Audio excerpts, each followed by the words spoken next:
What happens when a billion-dollar CEO accidentally sits on a single father's lap in a crowded cafe? The coffee spills. The apologies fly. But what comes next will change two broken hearts forever. This is the story of Noah Walker, a man who's been running a failing bookstore and raising his daughter alone since the day his wife walked out. And Avery Lynn, a woman who built an empire but lost herself in the process. When their worlds collide in the most unexpected way, they'll discover that sometimes the greatest risk isn't failure, it's letting someone in. Stay with me until the end, hit that like button, and drop a comment telling me what city you're watching from. I want to see how far this story travels. The rain had been threatening all morning, hovering over the city like an indecisive guest at a party, and by 11:30, it finally made up its mind. Fat drops began hammering the sidewalks of downtown Seattle, sending pedestrians scurrying for cover like ants fleeing a flood. The Riverside Cafe, a narrow brick-walled establishment called the River's Edge, went from pleasantly busy to absolutely packed in the span of 3 minutes. Noah Walker had been sitting at his usual corner table for exactly 42 minutes. He knew this because he'd checked his watch twice, a nervous habit he'd developed over the past 3 years. Tuesday mornings were sacred. They were the one pocket of time in his otherwise chaotic week when he could pretend, just for an hour or two, that he was a person with choices. That he wasn't a 34-year-old man whose life had been split cleanly into before and after by a single devastating moment. Before. Married, optimistic, co-owner of a beloved neighborhood bookstore that actually made money. After. Alone, exhausted, sole proprietor of a beloved neighborhood bookstore that was hemorrhaging cash faster than he could count it. He took a sip of his coffee, black, no sugar, the way he'd learned to drink it when luxury items like cream and sweeteners started feeling frivolous, and tried to focus on the book open in front of him. The Remains of the Day by Kazuo Ishiguro. He'd been trying to finish it for 6 weeks now, but his brain refused to cooperate. Every paragraph felt like walking through mud. The cafe door swung open again, and a gust of wind-driven rain swept in along with a woman who looked like she'd just stepped out of a boardroom war. She was tall, with razor-sharp features softened only slightly by the dark hair that clung to her cheeks in wet strands. Her charcoal suit was expensive. Noah had worked retail long enough to recognize quality tailoring, and utterly drenched. She stood in the doorway for a moment, water pooling around her heels, and surveyed the cafe with the intensity of a general assessing a battlefield. Noah glanced away quickly, returning his eyes to his book. He'd learned not to stare. People didn't appreciate being looked at, especially not by tired-looking men in coffee shops. "Excuse me, sorry, coming through." The woman's voice cut through the ambient noise like a knife. She was moving through the cafe now, weaving between tables with surprising agility given her heels. "Is anyone sitting here?" "No. Great, thank you." Noah heard her approaching his corner but didn't look up. His table was small, barely big enough for one person, and there was clearly no extra chair. She'd pass right by. Except she didn't. What happened next occurred in a sequence of events that Noah's brain would replay in excruciating slow motion for days afterward. First, the woman appeared in his peripheral vision, moving quickly, distracted, her phone pressed to her ear.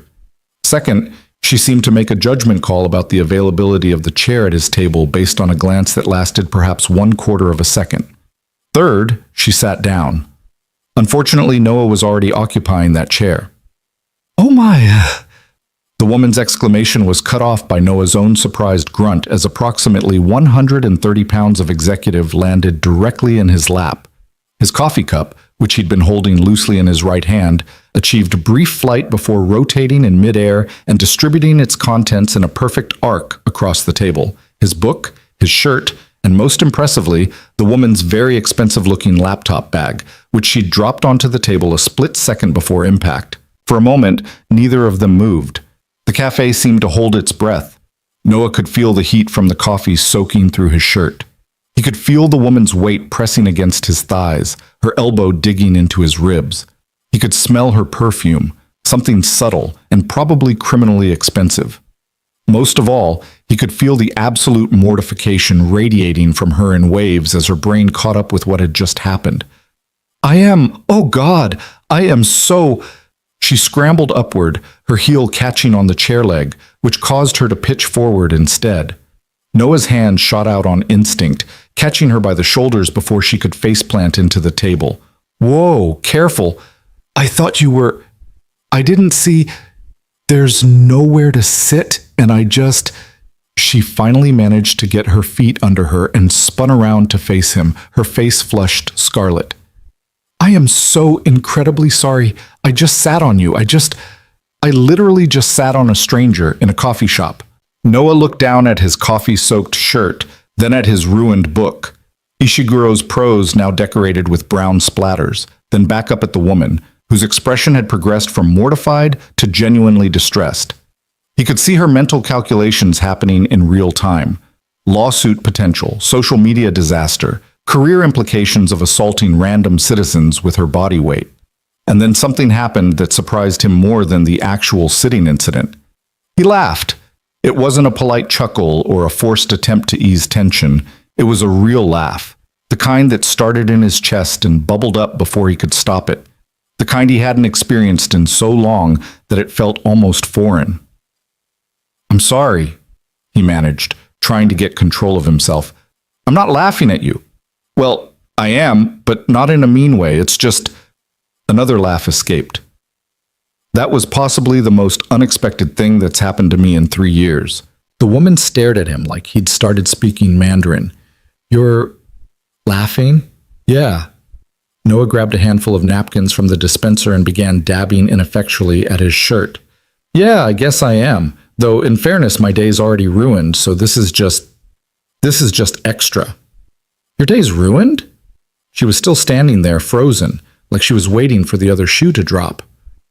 I just assaulted you with myself and destroyed your coffee and your book and probably your. Is that a phone in your pocket, or did I break something important? Noah pulled his ancient iPhone from his pocket. The screen was intact. Survived. This thing's basically indestructible. I think it's actually older than some of the technology in this cafe. I'll pay for everything. The words came out fast, businesslike. A woman used to solving problems with money. The coffee, the book, your shirt. Is that vintage? It looks vintage. I'll replace it. It's from Target. Divi Tukstoshi Devinpad Smart. Noah looked at the spreading coffee stain. I think it was $15. I'll give you 20. That's really not 50. Your time, your dignity. I'll give you $50 right now. She was already reaching for her bag. Please don't. Noah held up his hands. Honestly, it's fine. It's just a shirt. And the book was from the library, so I guess I owe them a new copy, but that's on me for bringing it to a coffee shop. The woman stopped mid-reach and looked at him with an expression he couldn't quite read. Confusion, suspicion, like she was trying to figure out what he was really after, what his angle was. You're not mad, she said slowly. It wasn't a question, more like she was testing out the words to see if they made sense. I mean, I'm wet. Noah gestured at his shirt. And I was enjoying that coffee. But mad? No. Honestly, this is the most interesting thing that's happened to me in weeks, maybe months. She paused, recalibrating. That's really sad, actually. Tell me about it. A woman at the next table had been watching the entire exchange with poorly concealed interest. She caught Noah's eye and stage whispered, Is this how you two met? Because if so, that's the best story ever. The executive woman's face, which had just started to return to its normal color, flushed red again. We just met, Noah confirmed, trying not to smile. Very literally, very physically.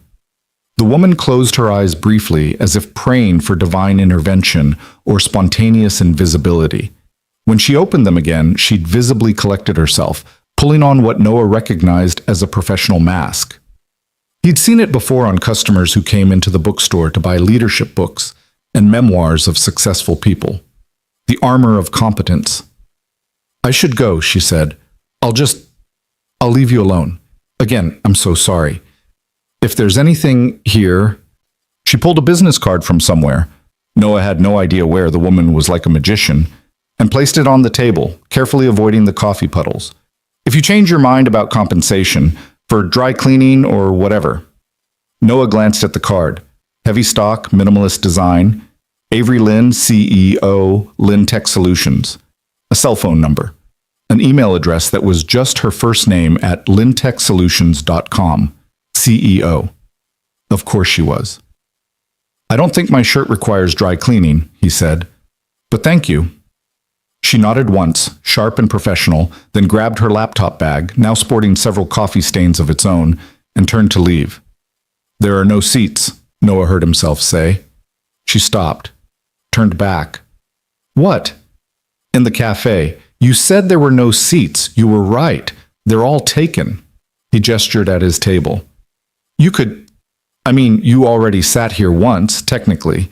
If you want to sit here again, in a more conventional arrangement, that's fine. I'm just reading. Well, I was reading. Now I'm just sitting. Avery Lynn stared at him like he'd offered her a live grenade. You want me to sit with you? I'm offering you a seat, Noah corrected. There's a difference. You look like you're having a day. I know I'm having a day. We could both sit here and have our respective days in the same general vicinity. No conversation required. For a long moment, she didn't move. Noah could see the calculation happening again, different this time.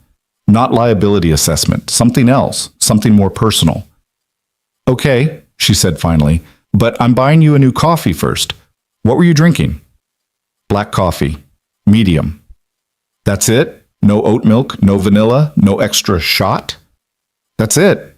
She looked at him like he was a puzzle she couldn't quite solve, then nodded and headed to the counter. Noah watched her cut through the crowd with the same purposeful energy she'd brought into the cafe, speaking to the barista with the kind of efficient courtesy that suggested she'd spent a lifetime getting exactly what she wanted without being openly rude about it. He looked down at the business card again. Lynn Tech Solutions. He'd heard of them, vaguely. Software? Cloud services? Something in the tech sector that made millions, maybe billions. And their CEO had just accidentally sat on him in a coffee shop. Definitely the most interesting Tuesday in months. Avery returned 5 minutes later with 2 coffees. His black, hers something complicated and frothy, and a blueberry muffin on a plate. I didn't order a muffin, Noah said. I did. We're sharing it. Technically, I owe you breakfast for the assault, so... She sat down across from him, properly this time, in the empty chair that appeared when Noah shifted his wet book to the windowsill and pushed the plate to the middle of the table. You don't owe me anything. Humor me. I have a thing about debts. Noah broke off a piece of muffin. It was still warm. Fair enough? They sat in silence for almost a full minute, which should have been awkward, but somehow wasn't. The cafe noise, conversations, the hiss of the espresso machine, rain hammering the windows, filled the space between them. I'm Avery, she said finally, but you already know that from the card. Noah. He offered his hand across the table. She shook it. Her grip was firm, businesslike, the handshake of someone who'd closed deals worth more than Noah would see in a lifetime. So, Noah, she wrapped her hands around her coffee cup. What made your day already ruined before I made it worse? He should have deflected, should have said something vague and polite. Instead, he told her the truth. I got an email this morning from the building owner. The rent on my bookstore is going up 30% next month, which is 30% more than I can afford. So I'm spending my Tuesday morning trying to figure out if I should close up shop now or wait until the eviction notice. Avery's expression shifted. Not pity. Noah had learned to recognize pity from a mile away, and he hated it, but something more like recognition. You own a bookstore? I do. Walker's Books. Over on Pike Street near the market. Small place. Mostly used books, some new releases, a decent kids section. It was my dad's store, then mine and my wife's, and now just mine. He paused. Soon to be nobody's, apparently. The market's tough for independent bookstores. Yeah, it is. Noah took a sip of coffee. It was perfect. Exactly the right temperature, exactly the right strength. But I've known that for years. I just kept thinking if I worked hard enough, if I was smart enough about inventory and events and community engagement, I could make it work. Turns out I was wrong. Or the system's wrong, Avery said. There's something deeply broken about a city where rents go up faster than small businesses can adapt. It's not about working hard. It's about being in a game that's rigged from the start. Noah looked at her with new interest. That's not what I expected a CEO to say. What did you expect? Something about market forces and efficiency. Pull yourself up by your bootstraps, adapt or die. Avery's laugh was short and sharp. I run a tech company, Noah. I know exactly how rigged the game is. I also know that I'm one of the people benefiting from the rigging, which makes me either a hypocrite or a realist, depending on how generous you're feeling. Are you always this honest with strangers? No, she admitted. Never, actually. I don't know why She paused, looking genuinely puzzled. I don't know. You're easy to talk to. That's unusual. I get that sometimes. People tell me things in the bookstore. I think it's because I'm not trying to sell them anything except books. And even then, I'm not pushy about it. Creates a safe space for confession. Is that what this is? Confession? I don't know what this is, Noah said honestly, but it's better than sitting alone feeling sorry for myself, so I'll take it. Avery smiled, and for the first time since she'd stormed into the cafe, she looked almost relaxed. Almost. There was still something coiled tight beneath her surface, something that didn't know how to fully let go. Tell me about the bookstore, she said. Not the financial disaster parts.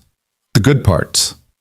So he did. Noah talked about the smell of old paper and worn leather, about the way sunlight slanted through the front windows in the afternoon and illuminated dust motes that looked like tiny galaxies. He talked about the regular customers who came in every week like clockwork.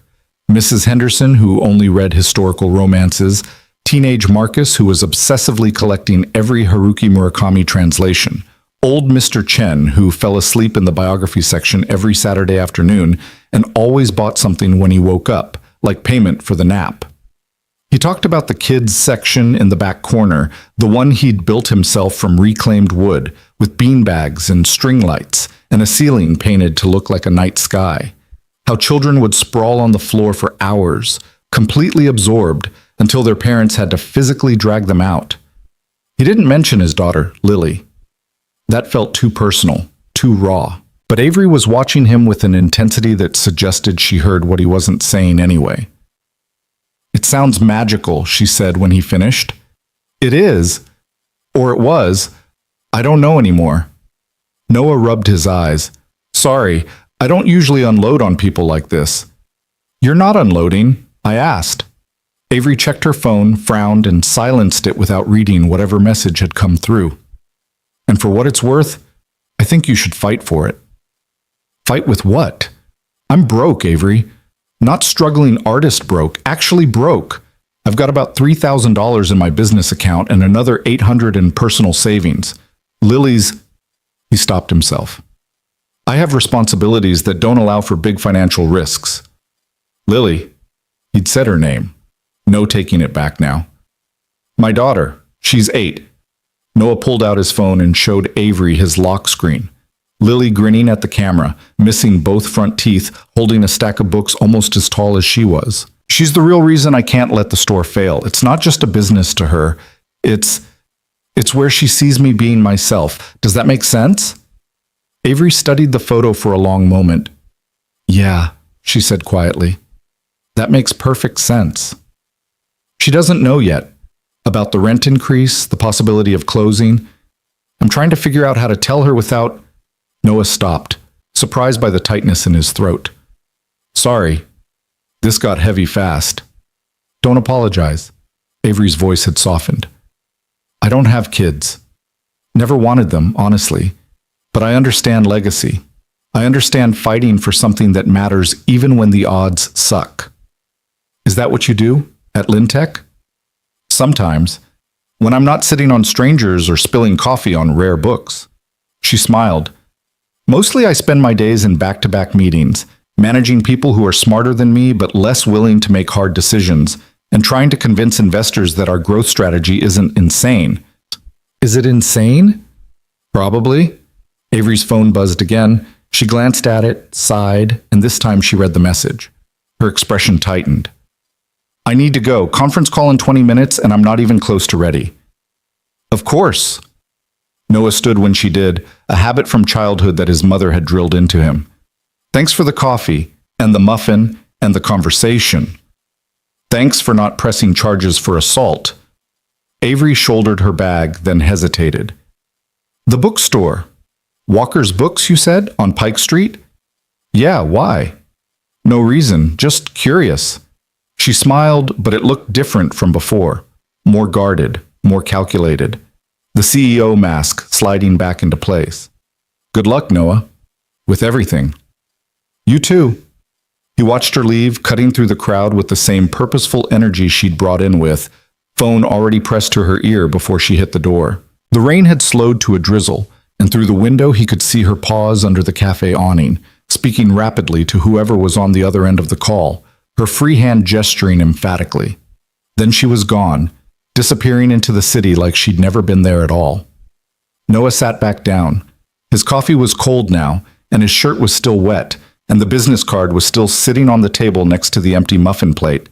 He picked it up, running his thumb over the embossed lettering. He should throw it away. The woman was a CEO of a major tech company, and he was a failing bookstore owner who couldn't even afford his rent. Whatever that conversation had been, moment of connection, temporary insanity, pity, it was over now. She'd go back to her world of conference calls and investor meetings, and he'd go back to his world of overdue bills and impossible choices. But instead of throwing it away, Noah slipped the card into his wallet, just in case. When Noah got home that afternoon, later than planned because he'd stopped by the store to review the books one more time, as if staring at red numbers would somehow turn them black, Lily was sitting at the kitchen table with Mrs. Chen, their neighbor, who watched her after school 3 days a week. Dad! Lily launched herself at him with the force of a small missile. You're late. Mrs. Chen said I could only have 2 cookies, but I think 3 is more fair because it's Tuesday, and Tuesdays are hard. Tuesdays are hard? Noah swept her into a hug, breathing in the smell of her shampoo, strawberry, her current obsession. Since when? Since always. We have math tests on Tuesdays, and Hannah S. always tries to copy my answers, and Mrs. Morrison always gives us homework that's due Wednesday, which is basically mean. Mrs. Chen gathered her things with a smile. She finished her homework already, and had 2 cookies, not 3, despite vigorous negotiations. I'm raising a lawyer, Noah said. Or a CEO, Mrs. Chen replied, winking. Same thing, really.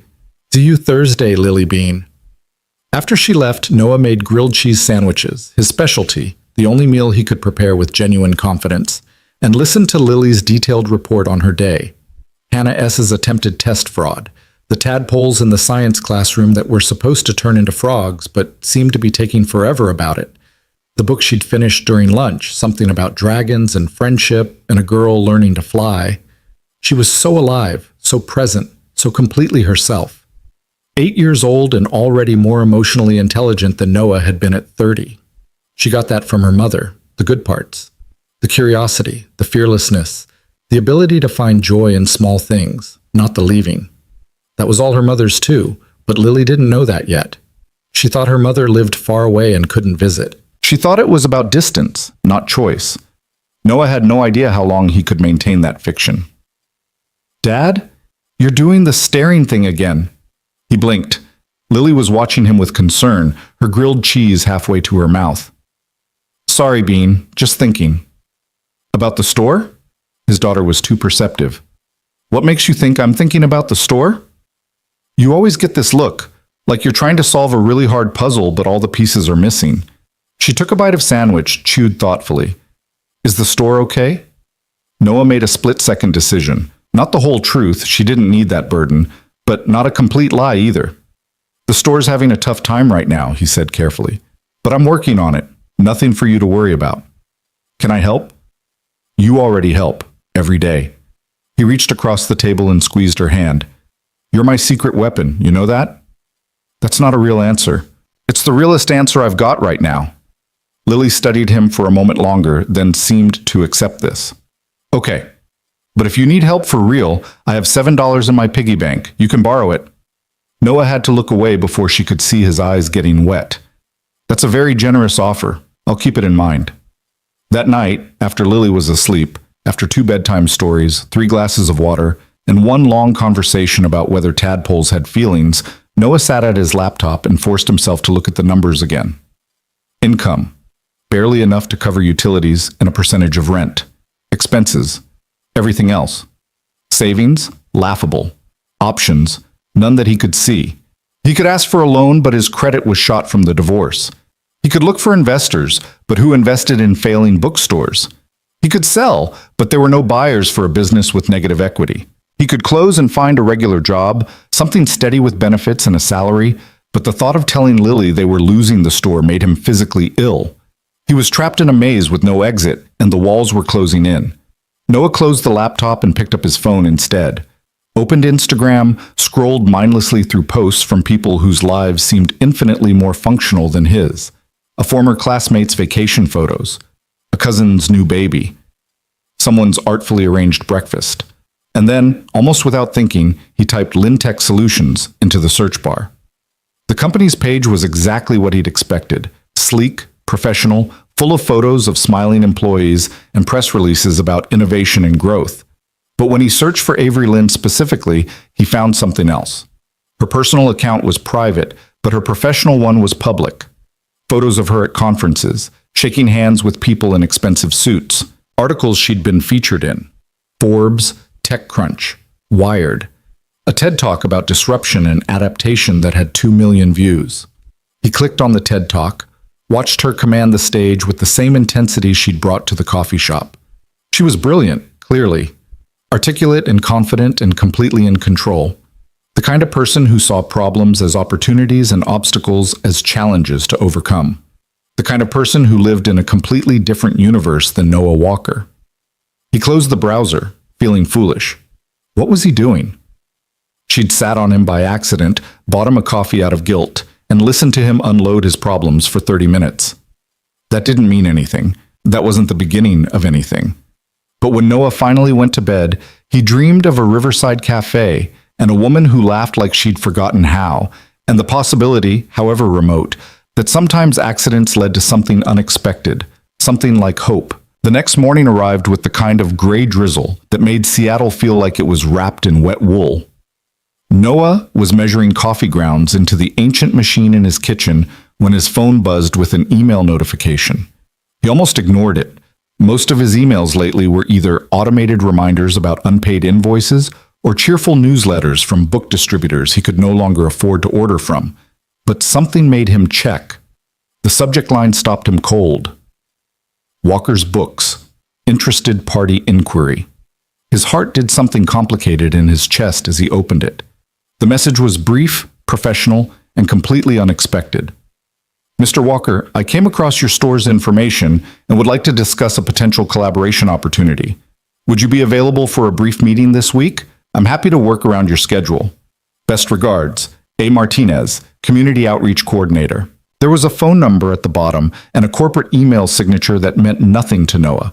No company name, no additional context, just the vague promise of a collaboration opportunity, which could mean anything from a book club wanting to use his space to some multi-level marketing scheme. But beggars couldn't be choosers, and Noah was rapidly approaching beggar status. He replied while Lily ate her cereal, keeping his tone professionally hopeful while trying not to sound desperate. Yes, he was available. Thursday afternoon worked well. Should he prepare anything specific for the meeting? The response came back within 5 minutes. Thursday at 2 p.m. is perfect. No preparation needed. Just bring yourself and an open mind. Dad, you're smiling at your phone, Lily observed, milk dripping from her spoon. That's weird. I'm not smiling. You totally are. It's your secret smile, the one you do when you think I'm not looking. Noah put the phone down. Eat your breakfast. We're going to be late. Late for what? School doesn't start for an hour. Late for getting ready for school. Lily gave him a look that suggested she saw right through this deflection, but she returned her attention to her cereal. Noah used the reprieve to get his racing thoughts under control. A collaboration opportunity. It probably meant nothing. It probably was nothing, but for the first time in weeks, he felt something other than dread about the store's future, something that felt dangerously close to hope. The rest of the week moved with agonizing slowness. Noah tried to focus on the normal rhythms of his life. opening the store at 9, helping customers find books they didn't know they needed, managing inventory he could barely afford to maintain, picking Lily up from school, making dinner, bedtime routines. But Thursday afternoon loomed in his mind like a lighthouse in fog, impossible to ignore. He didn't tell anyone about the meeting, not Mrs. Chen, not Marcus, who came in Tuesday afternoon looking for a specific Murakami essay collection, not even Mr. Chen, who fell asleep in his usual chair and woke up disoriented, buying a biography of Teddy Roosevelt that Noah was 90% sure he already owned. Wednesday evening, as Noah was locking up the store, his phone rang. Unknown number. He almost didn't answer. Unknown numbers were usually either spam or creditors, neither of which he had energy for, but something made him pick up. Walker's Books. This is Noah. There was a pause, then a woman's voice, slightly hesitant in a way that seemed unusual for her. Noah? It's Avery. Avery Lynn. From the cafe? I sat on you? Noah's brain took a moment to catch up. Avery. Hi. I remember. The sitting was pretty memorable. Right. Good. I wasn't sure if you'd... Anyway, she sounded almost nervous, which seemed impossible for someone who commanded boardrooms. I know this is random, but I was wondering if you were free for lunch tomorrow. I'm in your neighborhood for a meeting and thought maybe we could grab something quick. If you're not busy, which you probably are, running a bookstore and everything. Noah looked at the empty store around him, at the gaps on the shelves where books should be but weren't because he couldn't afford to restock them, at the reading corner where no children currently sat because it was closing time and also because fewer families were coming in lately. I could do lunch, he said. What time? 12:30? There's a Thai place on Pike, 2 blocks from your store. Sala Thai? I know it. I'll be there. Great. Perfect. I'll see you then. Another pause. And Noah? Thanks for saying yes. She hung up before he could ask why she was thanking him, leaving Noah standing in his empty bookstore holding a phone and wondering what exactly had just happened. Thursday morning crawled by with excruciating slowness. Noah opened the store at 9 to find exactly 0 customers waiting outside, which was becoming depressingly normal. By 11, he'd sold 3 books, 2 paperback mysteries to a tourist who seemed mildly disappointed that Seattle wasn't sunnier, and a poetry collection to a college student who paid in exact change counted out in quarters. At noon, he flipped the sign to back at 2 p.m. and walked the 2 blocks to Sala Thai, arriving 10 minutes early because he'd always been pathologically punctual.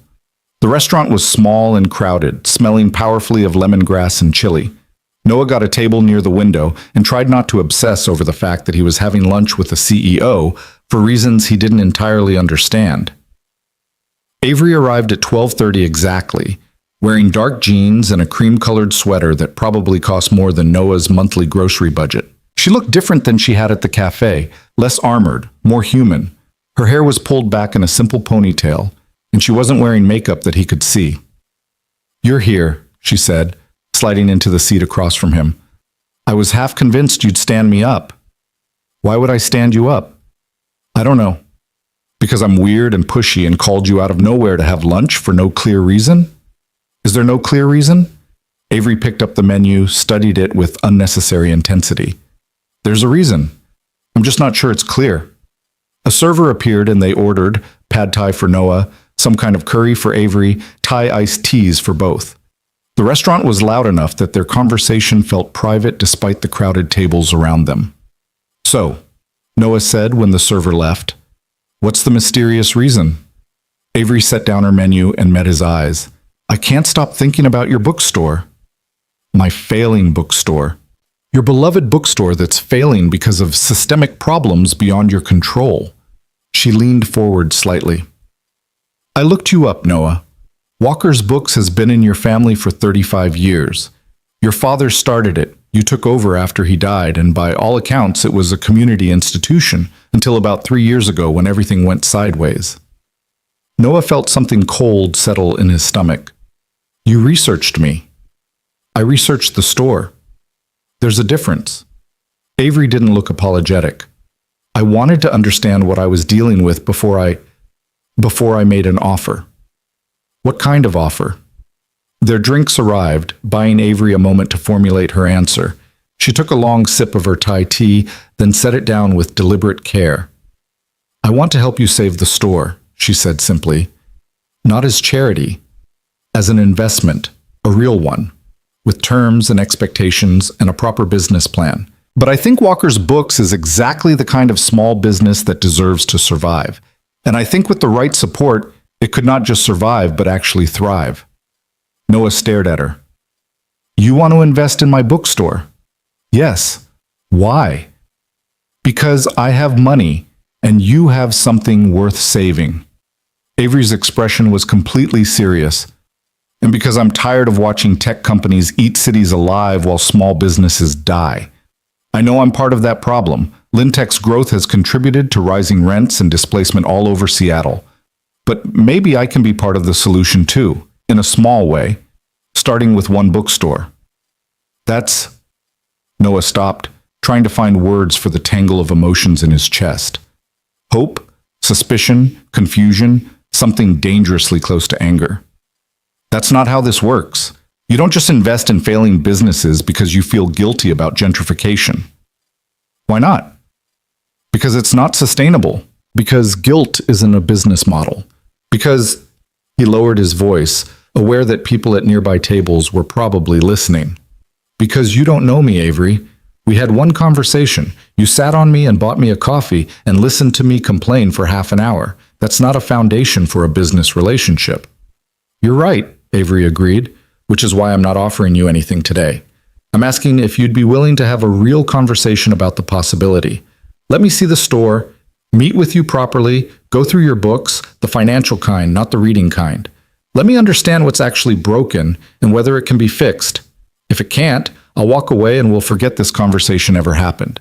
If it can, maybe we work something out. No pressure, no obligation, just exploration. The food arrived, giving Noah an excuse to not respond immediately. He watched Avery thank the server with genuine warmth, saw the way she carefully tasted her curry before adding more chili from the table condiments, noticed how her shoulders had relaxed since she'd made her pitch. She looked younger like this, less like a CEO and more like a person who happened to run a company. Can I ask you something? Noah said finally. Anything. Is this really about the bookstore, or is it about something else? Avery's hand paused halfway to her mouth, fork loaded with rice and curry. She set it down slowly. What do you mean? I mean you run a billion-dollar tech company. You could write a check to a dozen nonprofits that support small businesses if you wanted to fight gentrification. You could start a foundation, fund a grant program, do something scalable and efficient. Instead, you're having lunch with one random bookstore owner you met by accident. Noah held her gaze. So I'm asking, is this really about business, or is it about something personal? For a long moment, Avery didn't answer. The restaurant noise, conversations, laughter, the clatter of dishes filled the space between them. Then she took a breath and did something Noah suspected she rarely did.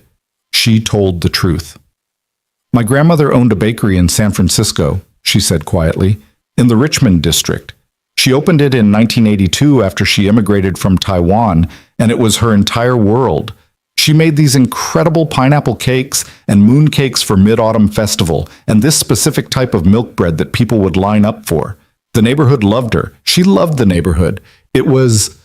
Avery paused, her expression distant. It was magic, the way your bookstore sounds like magic. What happened to it? The building was sold in 2015. New owners wanted to renovate, bring in trendier tenants. They raised her rent by 60%. She couldn't afford it. She closed the bakery and moved in with my parents. Avery's voice had gone flat, carefully neutral. She died 6 months later. Heart attack, officially. But I think she didn't know how to exist without that bakery. It was her identity, her purpose. And someone took it away because they could make more money with a boutique fitness studio. Noah set down his fork. I'm sorry. I was working at a startup in Palo Alto when it happened. Making decent money, climbing the ladder, completely absorbed in my own ambitions. I barely visited.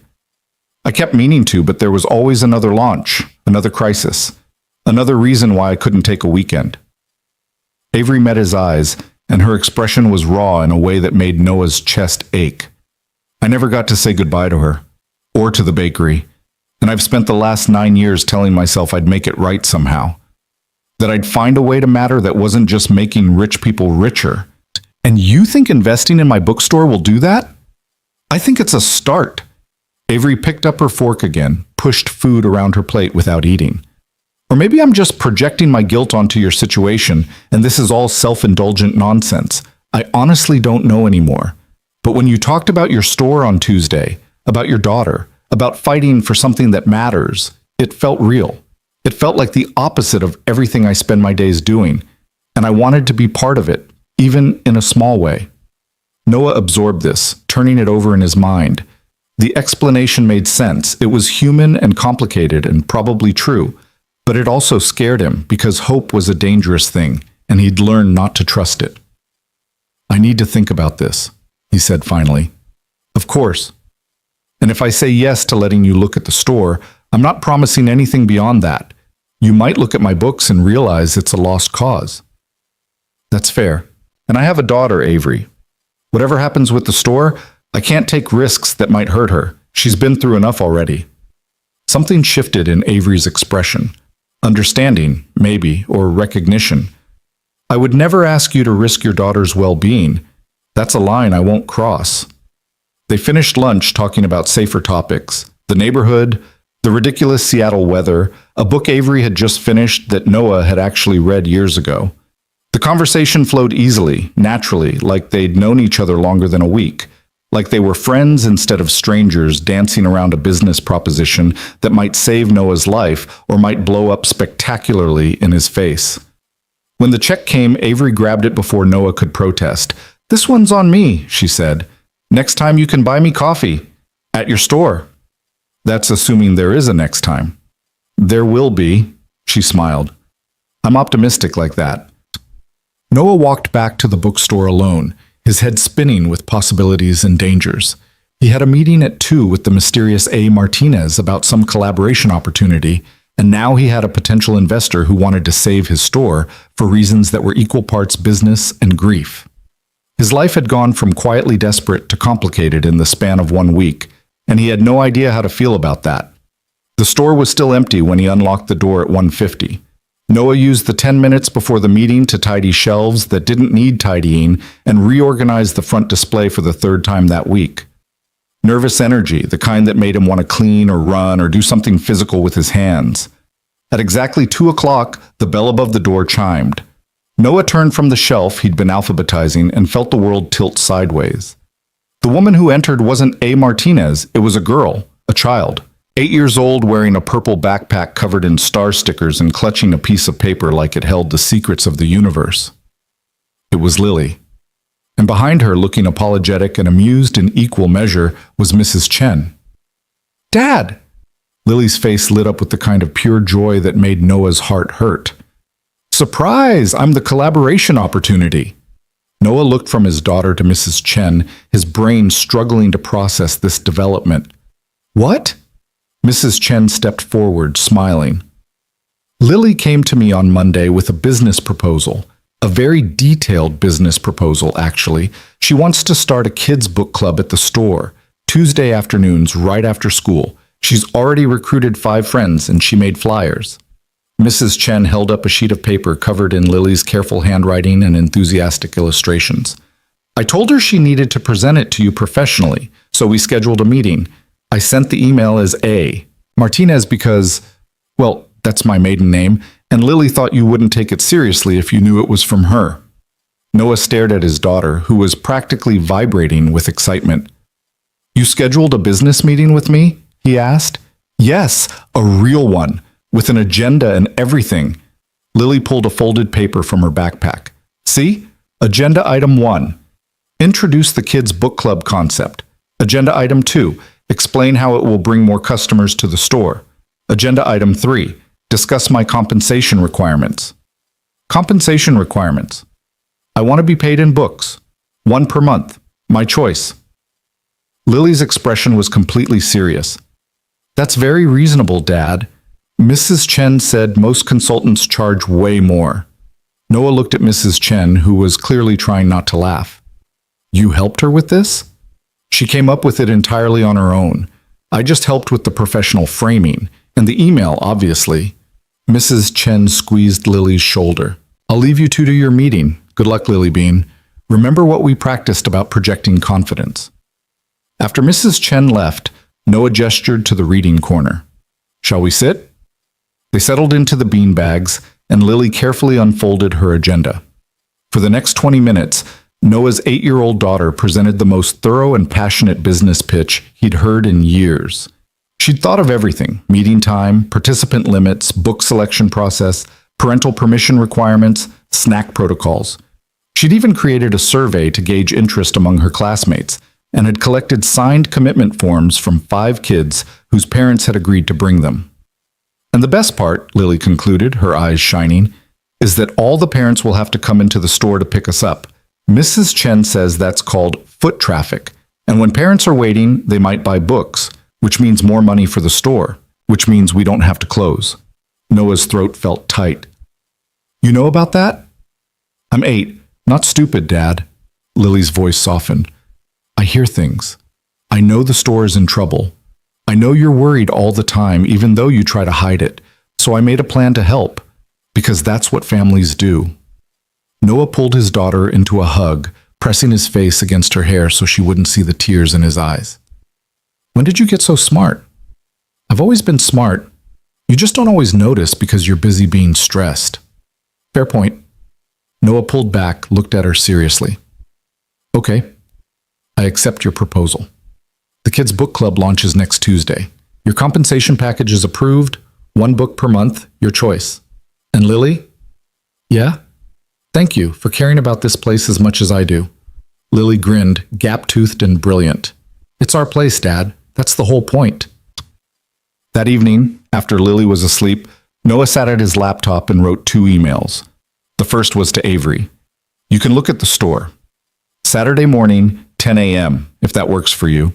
Fair warning, the numbers are worse than I made them sound. But if you're serious about this, I'm willing to explore it. Bring your accountant brain and your realistic expectations. And maybe coffee. Noah. The second was to the building owner. Received your notice about the rent increase. I need 30 days to explore some options before I can give you a definitive answer on renewal. I hope you can accommodate this request. The store has been here for 35 years, and I'd like to give it every possible chance to stay. Thank you for your consideration. He hit send on both before he could second-guess himself. His phone buzzed 5 minutes later. A text from an unknown number that he somehow knew was Avery. Saturday, 10 a.m. works.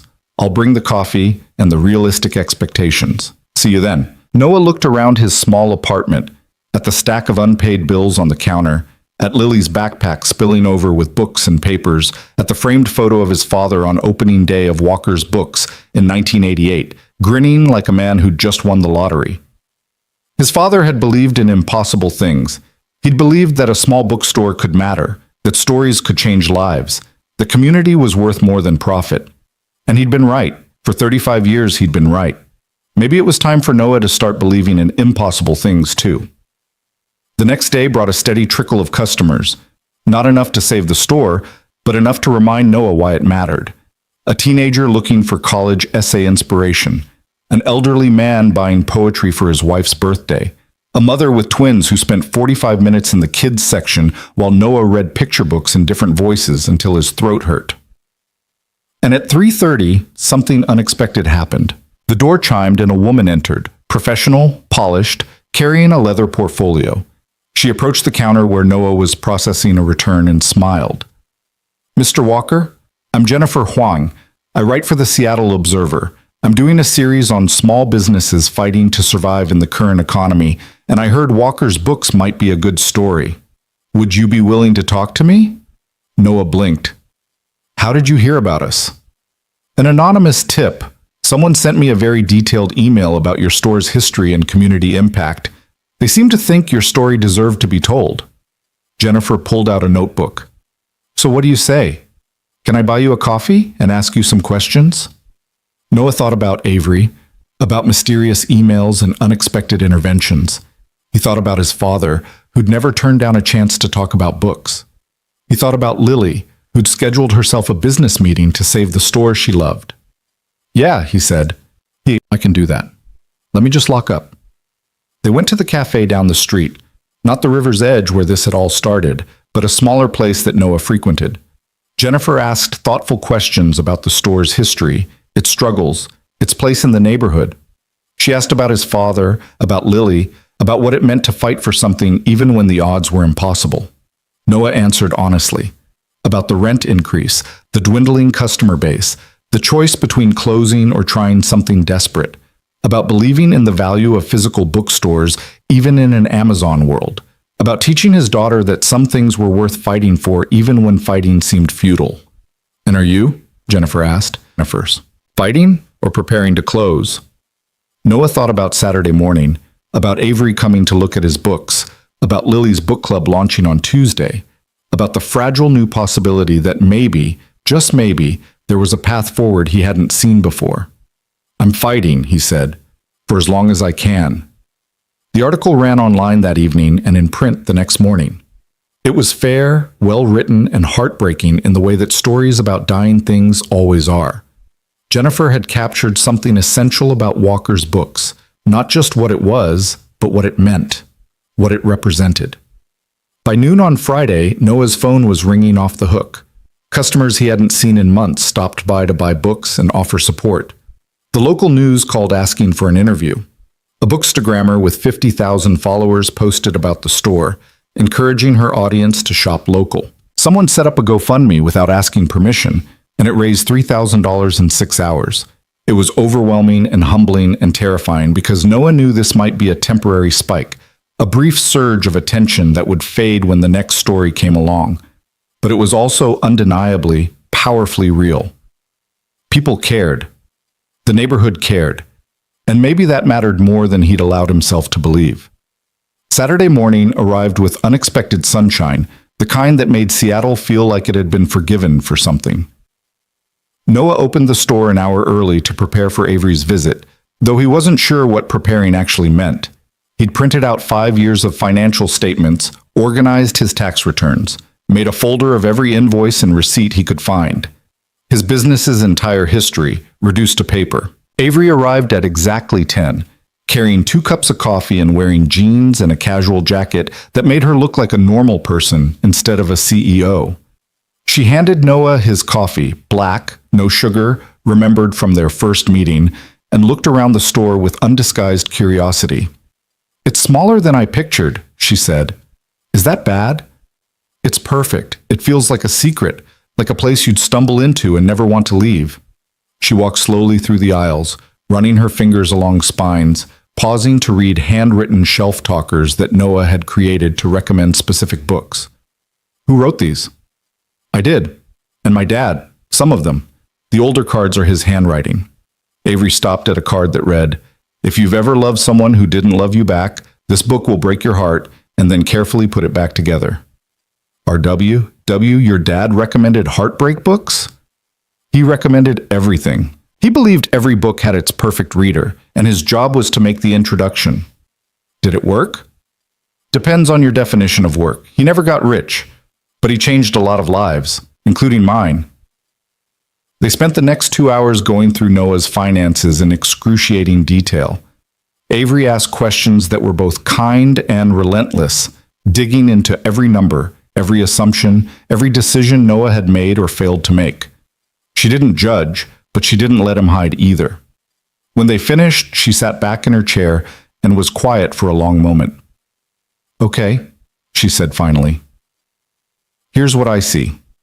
The store isn't failing because you're bad at running it. You're actually quite good at running it. Your inventory turnover is solid, your customer retention is excellent, and your community engagement is exactly what a store like this should be doing. You're failing because the economic model for small retail is fundamentally broken, and you're trying to win a rigged game. That's not exactly encouraging." "I'm not done." Avery leaned forward. "But there are ways to unrig it, or at least to give yourself fighting odds. You need to diversify revenue, events, classes, maybe a small cafe component. You need to optimize your online presence for pickup and local delivery. You need to build partnerships with schools and libraries, and you need capital to do all of that. About $60,000 minimum." Noah laughed, hollow. I don't have $60,000. I know, that's why I'm offering to lend it to you. The room felt suddenly very quiet. Lend, Noah repeated carefully. Yes. Not invest, not donate, lend. Fixed interest rate, 5-year repayment term, structured so your monthly payments are manageable even if revenues stay flat. I'm not doing this to own a piece of your store, Noah. I'm doing it to help you keep your store. Avery pulled out a folder from her bag. I had my attorney draft preliminary terms. Read them. Show them to a lawyer if you have one. Make sure you understand exactly what you'd be agreeing to. Noah took the folder with hands that weren't quite steady. Why are you doing this? I told you why. My grandmother's bakery. My guilt about gentrification. My desire to matter in a way that isn't just profit margins. That's not the whole reason. Avery met his eyes and her expression was complicated, vulnerable, and guarded at once. No, she admitted. It's not. The whole reason is that when I talk to you, I remember what it feels like to care about something real. My whole life is abstractions, Noah. Quarterly earnings, market projections, investor presentations, none of it means anything. But this, she gestured at the store around them. This means something. And I want to be part of something that means something, even if it's just as the person who wrote a check. Before Noah could respond, the bell above the door chimed. They both turned, and there, standing in the doorway with her purple backpack and her gap-toothed grin, was Lily. Dad, she said, her eyes moving from Noah to Avery with open curiosity. Mrs. Chen said you were having a business meeting, and I should give you privacy, but I really need to show you something important, and... She stopped, tilted her head. Who are you? Avery stood, extending her hand with a smile. I'm Avery. I'm a friend of your dad's. You must be Lily. Lily shook her hand solemnly, then looked at Noah. You have friends I don't know about? Apparently I do. And you're having secret business meetings on Saturday mornings? They're not secret, they're just private. Lily considered this, then turned her full attention to Avery. Are you helping my dad save the store? Avery glanced at Noah, clearly unsure how much to say. Noah gave a slight nod. I'm trying to, Avery said. Your dad's store is really special. I think it deserves to stick around. Me too. Lily's expression turned serious. Are you nice? Because my dad doesn't need people in his life who aren't nice. He's had enough of that. Lily, Noah started, mortified. But Avery laughed, warm and genuine. That's a fair question. I'd like to think I'm nice, but you should probably judge for yourself. What do you think makes someone nice? Lily thought about this carefully. Nice people listen, and they don't make promises they can't keep, and they care about things that aren't just about them. Those are good criteria. Avery knelt down so she was at Lily's eye level. I can promise to try to meet them. Is that fair? Lily studied her for a long moment, then nodded. Okay, you can stay. Thank you. That's very generous. Do you like books? I do, though I don't read as much as I should. What's your favorite? Probably The Little Prince. My grandmother used to read it to me when I was about your age. Lily's entire face lit up. I love that book. The part with the fox and taming and being responsible for what you've tamed makes me cry every single time. And just like that, Noah watched his daughter and this woman who'd accidentally sat on him 2 weeks ago fall into an animated conversation about roses and baobabs and the importance of asking the right questions. Avery was completely focused on Lily, listening with the same intensity she'd brought to analyzing financial statements, asking follow-up questions, laughing at Lily's jokes. It was the most natural thing in the world. It was terrifying, because Noah could feel something shifting in his chest, something he'd sworn he wouldn't let happen again, something that looked dangerously like hope and trust, and the kind of connection that had once destroyed him when it was taken away. He looked at the folder in his hands, at the promise of help, of possibility, of a future that might actually exist. And he thought about his daughter asking Avery if she was nice, and about Avery kneeling on the floor of his bookstore talking about foxes and taming. And he thought maybe, just maybe, this was the beginning of something he hadn't seen coming. Something unexpected. Something real. The conversation between Lily and Avery continued for another 15 minutes, ranging from books to school to the tadpoles that still hadn't turned into frogs, and Noah found himself simply watching. There was something mesmerizing about seeing his carefully guarded daughter open up so completely to someone she'd just met. Lily had her mother's wariness around strangers, that protective shell that took time to crack. But with Avery, the shell seemed unnecessary. "I should probably let you two finish your meeting," Lily said finally, glancing at Noah. "Mrs. Chen's waiting outside. We're going to the library to return books." "But Avery?" She turned back with sudden seriousness. "You should come to my book club on Tuesday. It's the first meeting. We're reading Where the Wild Things Are and talking about what it means to be wild but also come home." Avery looked genuinely touched. "I would love that. If your dad says it's okay." "Dad always says everything is okay," Lily said matter-of-factly. "He's very permissive. That's what Mrs. Morrison says. It means he lets me do things." "I'm permissive because you have good judgment," Noah corrected. "There's a difference. See? Permissive." Lily shouldered her backpack. "Tuesday at 3:30, Avery. Don't be late. I'm very strict about punctuality." After she left, the bookstore felt oddly quiet. Avery stood slowly, brushing off her jeans, and when she looked at Noah, her expression was soft in a way he hadn't seen before. "She's extraordinary," Avery said simply. "She is, but you didn't have to agree to come to her book club. She'll hold you to it, you know. She has an extremely detailed memory for promises." "Good. I want to come." Avery walked back to the table where they'd spread out the financial documents. "Can I ask you something personal?" Noah tensed slightly. "Sure." "Her mother. Is she—" "I don't mean to pry, but Lily mentioned you've had enough of people who aren't nice, and I just want to understand what I'm walking into here, if I'm walking into anything." Noah took a breath, considering how much to say. He'd gotten good at the abbreviated version, the one that satisfied curiosity without requiring him to relive the worst parts. "Her mother left 3 years ago," he said finally. "I came home from the store one day and found a note. She'd packed a bag, emptied half our savings account, and was gone. No warning, no explanation beyond, 'I can't do this anymore.' She signed the divorce papers from wherever she ended up, California, we think, and gave up all parental rights without a fight. Lily thinks she lives far away and can't visit. She doesn't know her mother chose to leave and chose to stay gone." Avery's face had gone very still. "Noah, I'm so sorry. It's been 3 years. We've adapted. Lily's okay, mostly. Better than okay, actually. She's resilient in ways I'll never understand." He paused, meeting Avery's eyes. "But it taught me to be careful. About who I let close, about who I let into her life, because she gets attached easily, and she's already lost one parent. I can't let her lose anyone else." "I understand." Avery's voice was quiet but steady. "And I want you to know that I take that seriously. Whatever this is, business relationship, friendship, whatever, I'm not going anywhere unless you ask me to. That's a promise I can keep." Something in Noah's chest loosened slightly. "Thank you."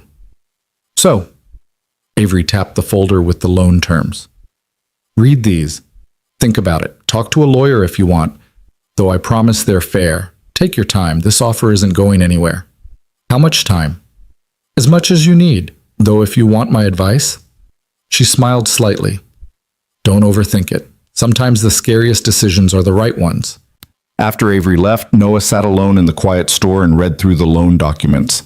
She was right. The terms were more than fair. They were generous to the point of being suspicious, except Noah was starting to understand that Avery's motivations weren't purely financial. She wasn't trying to make money off him. She was trying to make meaning out of money she already had. The question was whether Noah could accept help without feeling like he was failing. He thought about his father, who'd never been too proud to ask for assistance when the store needed it, who'd taken small business loans and community grants, and help from neighbors who believed in what he was building. Pride was fine, his father used to say, but pride never shelved a book or paid an electric bill. Noah pulled out his phone and texted Avery before he could talk himself out of it.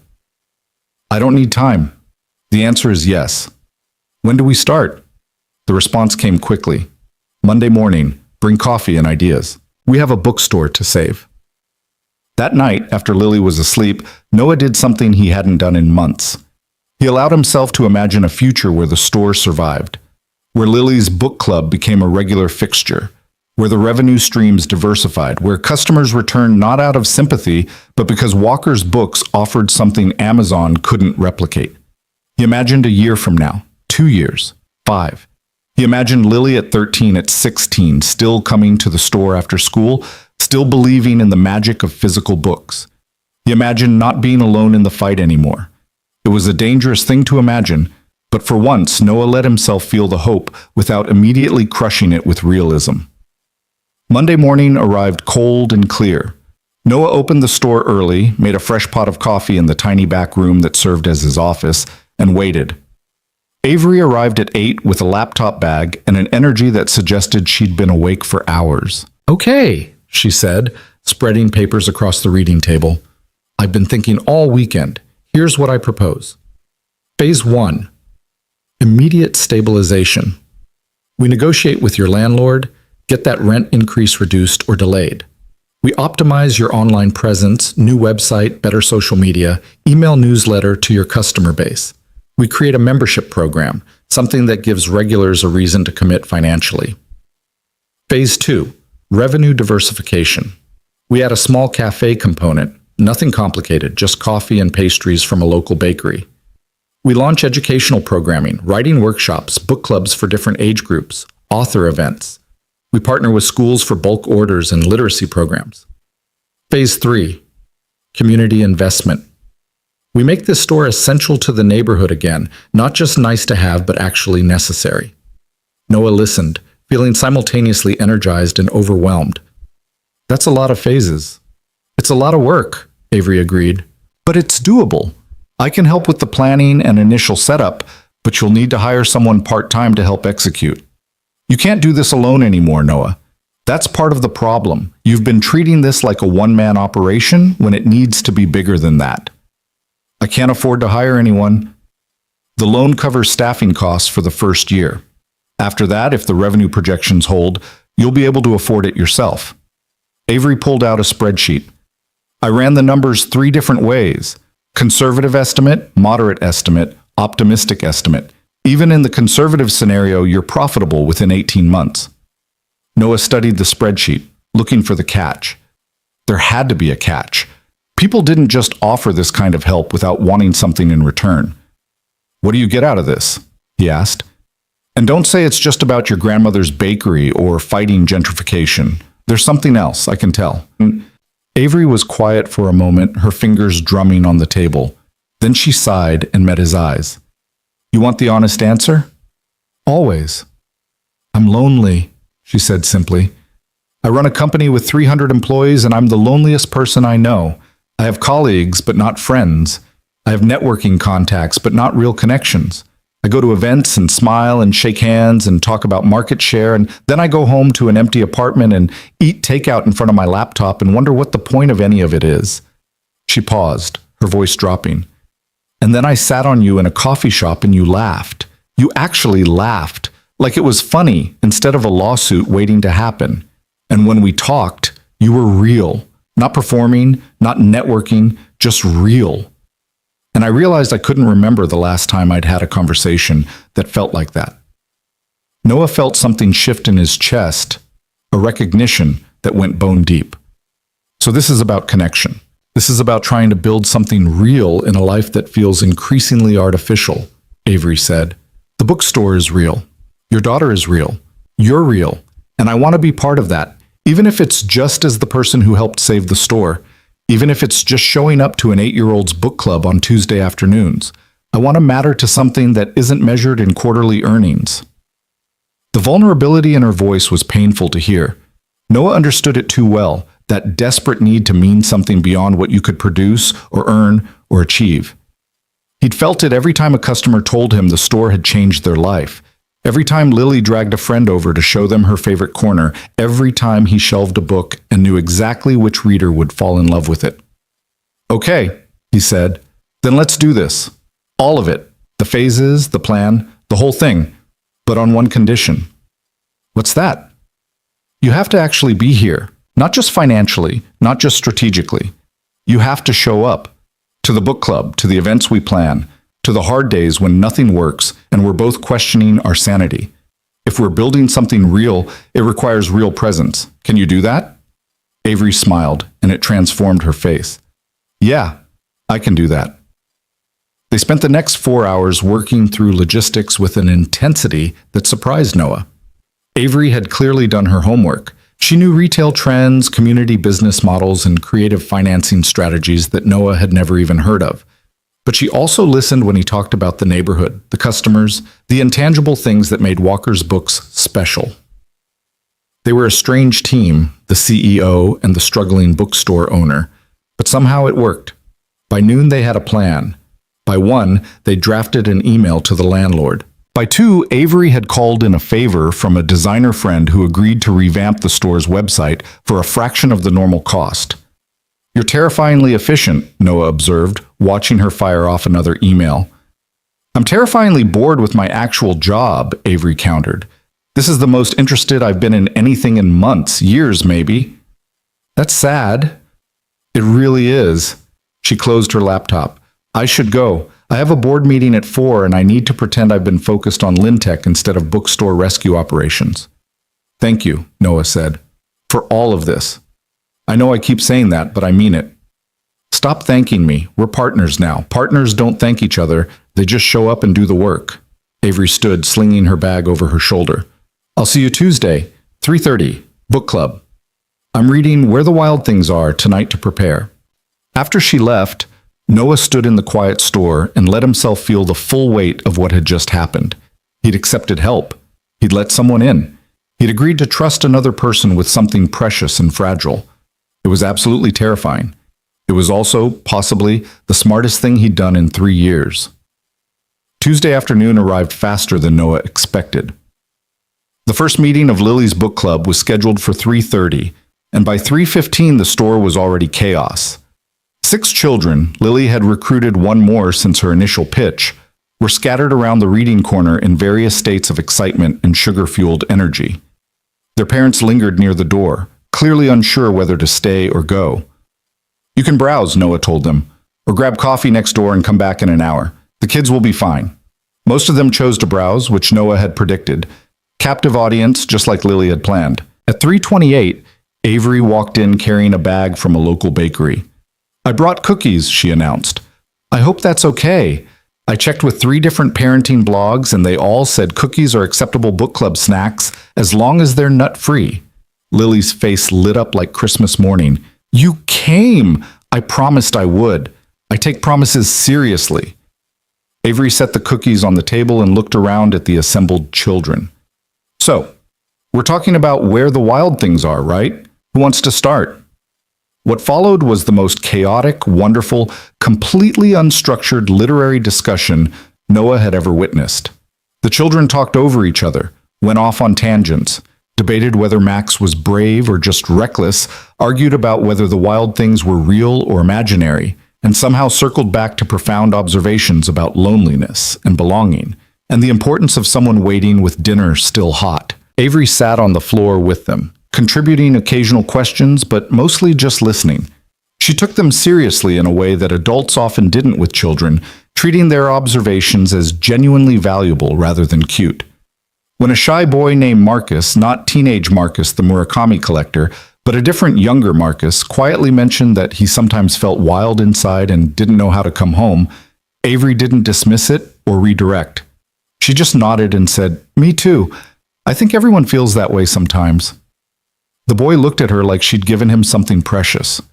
When the hour was up and parents started collecting their children, Lily approached Noah with her business face on.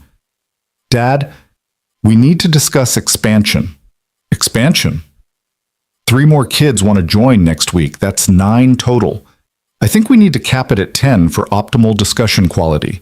She pulled out a waiting list she'd apparently already created. Mrs. Chen says this is called demand forecasting. Noah looked over at Mrs. Chen, who'd stayed to observe. She shrugged, smiling. The girl's a natural entrepreneur. Don't fight it. After everyone left except Avery, who was helping clean up cookie crumbs, Lily made a production of leaving them alone. I need to go do homework, she announced, even though it was barely 4:30 and homework had never been voluntarily started this early in her life. You two should probably talk about grown-up things. I'll be upstairs. They lived above the store, a small two-bedroom apartment that Noah's father had used as storage until Noah and his ex-wife had needed somewhere cheap to live. After the divorce, it had become permanent. Convenient for the store, less convenient for having any separation between work and home life. She's subtle, Avery observed after Lily disappeared up the back stairs. She's about as subtle as a brick. I don't know where she gets it. Noah finished wiping down the table. Thank you for coming. You didn't have to, but it meant a lot to her. It meant a lot to me too. Avery leaned against the bookshelf, looking tired but genuinely happy. I haven't had that much fun I can't even remember. Listening to children argue about whether wild rumpuses are real forms of governance was the highlight of my month. Your month needs better highlights. It really does. She was quiet for a moment, then said, Can I ask you something? Sure. Do you ever get scared about raising her alone, about making the wrong choices, about screwing her up somehow? Noah laughed, short and sharp. Every single day, multiple times a day. I lie awake at night cataloging all the ways I'm probably failing her, but then I watch her do something like organize a book club or show genuine kindness to a shy kid, and I think maybe I'm doing okay. Maybe we're doing okay together. She's lucky to have you. I'm lucky to have her. She's the only reason I'm still fighting for any of this. Noah gestured at the store around them. If it was just me, I probably would have given up months ago. But she believes in this place. She believes in me. I can't let her down. You won't, Avery said with quiet certainty. I've known you for 2 weeks, and even I can see that you'd burn the world down before you'd let her down. Something in her voice made Noah look at her more carefully. Are you okay? I don't know, Avery admitted. I had a board meeting today, and they loved our quarterly numbers, but kept pushing for more. More growth, more expansion, more acquisition targets, and all I could think was, for what? We're already successful. We're already profitable. At what point is enough actually enough? She rubbed her eyes tiredly. And then I came here and watched kids get excited about a book, and it felt like the sanest thing I'd done all week.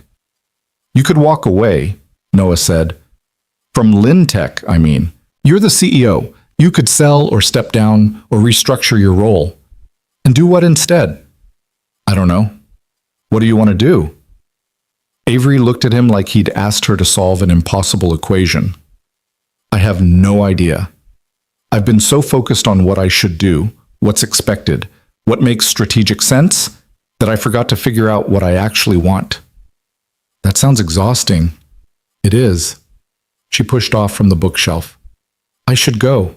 But Noah, thank you for this, for letting me be part of something that makes sense. After she left, Noah found Lily sitting on the stairs where she'd obviously been eavesdropping. You like her? Lily said. Not a question.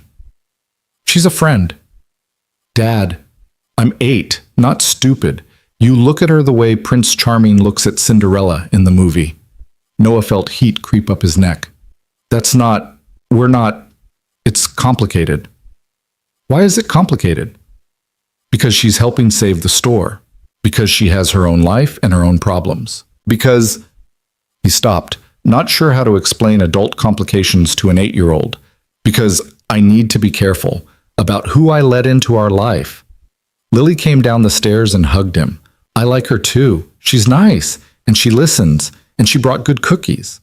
She pulled back to look at him seriously. You're allowed to like people, Dad.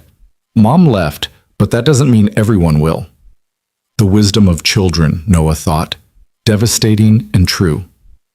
When did you get so smart? He asked. I've always been smart. You're just finally noticing. Over the next 2 weeks, a pattern emerged. Avery came to the store 3 or 4 times a week, ostensibly to work on the business plan, but increasingly just to be there. She'd show up in the late afternoon, sometimes with her laptop, sometimes empty-handed, and she'd help with whatever needed doing. Shelving books, updating inventory, helping customers find what they needed. She was surprisingly good at it, with an intuition for matching readers to books that Noah wouldn't have expected from someone whose job was software and data. The Tuesday book clubs became a fixed point in both their schedules.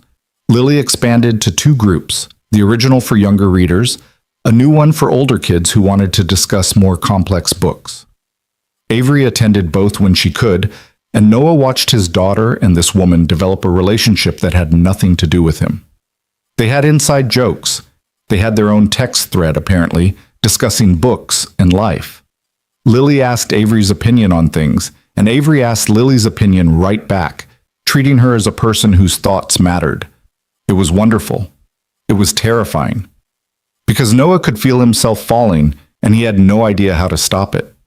Falling for the way Avery laughed with Lily, falling for her fierce intelligence and her unexpected vulnerability, falling for the moments when she'd catch his eye across the store and smile like they were sharing a secret, falling for her presence, her realness, her determination to matter in a way that transcended profit margins and quarterly reports.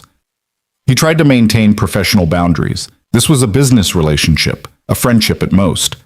She was helping save his store, not auditioning for a role in his life. He couldn't afford to confuse gratitude with something deeper, except it was already something deeper, and pretending otherwise was becoming impossible. The breaking point came on a Thursday evening, 3 weeks after that first book club meeting. The store had been unusually busy all day. The article in the Seattle Observer had brought a surge of customers that hadn't quite faded yet, and Noah was exhausted but satisfied. Lily was at a sleepover for the first time in months, which meant Noah had a rare evening alone. He was closing up when Avery appeared at the door. "I know it's late," she said, "but I was in the neighborhood and I saw your light on and I thought, I don't actually know what I thought. I just didn't want to go home yet." Noah unlocked the door and let her in. "Bad day?" "Long day, frustrating day, the kind where I remember why I hate corporate politics." She dropped onto one of the reading chairs like all her strings had been cut. "Sorry, I'm being weird. I should go." "You're not being weird. Or if you are, it's allowed." Noah sat across from her. "What happened?" "The board wants me to acquire a competitor. Hostile takeover, essentially. It makes perfect strategic sense, would increase our market share significantly, and I absolutely hate everything about it." Avery closed her eyes. "The company we'd be acquiring is run by a woman I respect. She built something from nothing, and now we're going to swoop in and absorb it because we can. Because that's what companies do. And I'm expected to lead the charge like it's a victory instead of a destruction. So don't do it." "It's not that simple." "Why not?" "You're the CEO. Say no." "If I say no, the board will push back. If I push back too hard, they'll replace me. I'm good at my job, Noah, but I'm not irreplaceable. Nobody is." She opened her eyes, and the exhaustion in them was profound. "And the worst part is, I'm not even sure I'd care if they did replace me. I'm so tired of this, of being good at something I don't believe in anymore." Noah understood that feeling intimately. Then maybe it's time to do something else. "Like what?" "I don't know. What makes you happy?" Avery looked around the store, at the shelves of books, at the reading corner with its string lights and bean bags, at the window displays Noah changed every week. "This," she said quietly, "being here, helping you build something that matters, watching kids get excited about stories, having conversations that aren't about market penetration or competitive advantage, feeling like what I do in a day actually means something to someone." Noah's heart was beating too fast. "Avery, I know it's not realistic. I know I can't just quit my job and work in a bookstore. I have responsibilities, financial obligations, employees depending on me. But God, Noah, sometimes I just want to be a person instead of a position. Sometimes I just want to matter in a small, real way instead of a large, abstract one." She looked at him, and the vulnerability in her expression cracked something open in Noah's chest. "You do matter," he said. "Here, to Lily, to me. Do I, or am I just useful? The person with money who can solve your problems?" "You're not just useful." Noah leaned forward, closing some of the distance between them. Avery, you're the first person in 3 years who's made me feel like I'm not alone in this. Who's seen what I'm trying to build and believed it was worth saving. Who's shown up consistently, not because you had to, but because you wanted to. That matters. You matter. Noah, and Lily adores you, not because you bring cookies or help with the store, but because you see her, You listen to her. You treat her like a person whose opinions are worth hearing. Do you have any idea how rare that is? Avery's eyes were bright. I'm falling for you, she whispered. Both of you. This place, this life, everything about it. And it terrifies me because I don't know how to do this.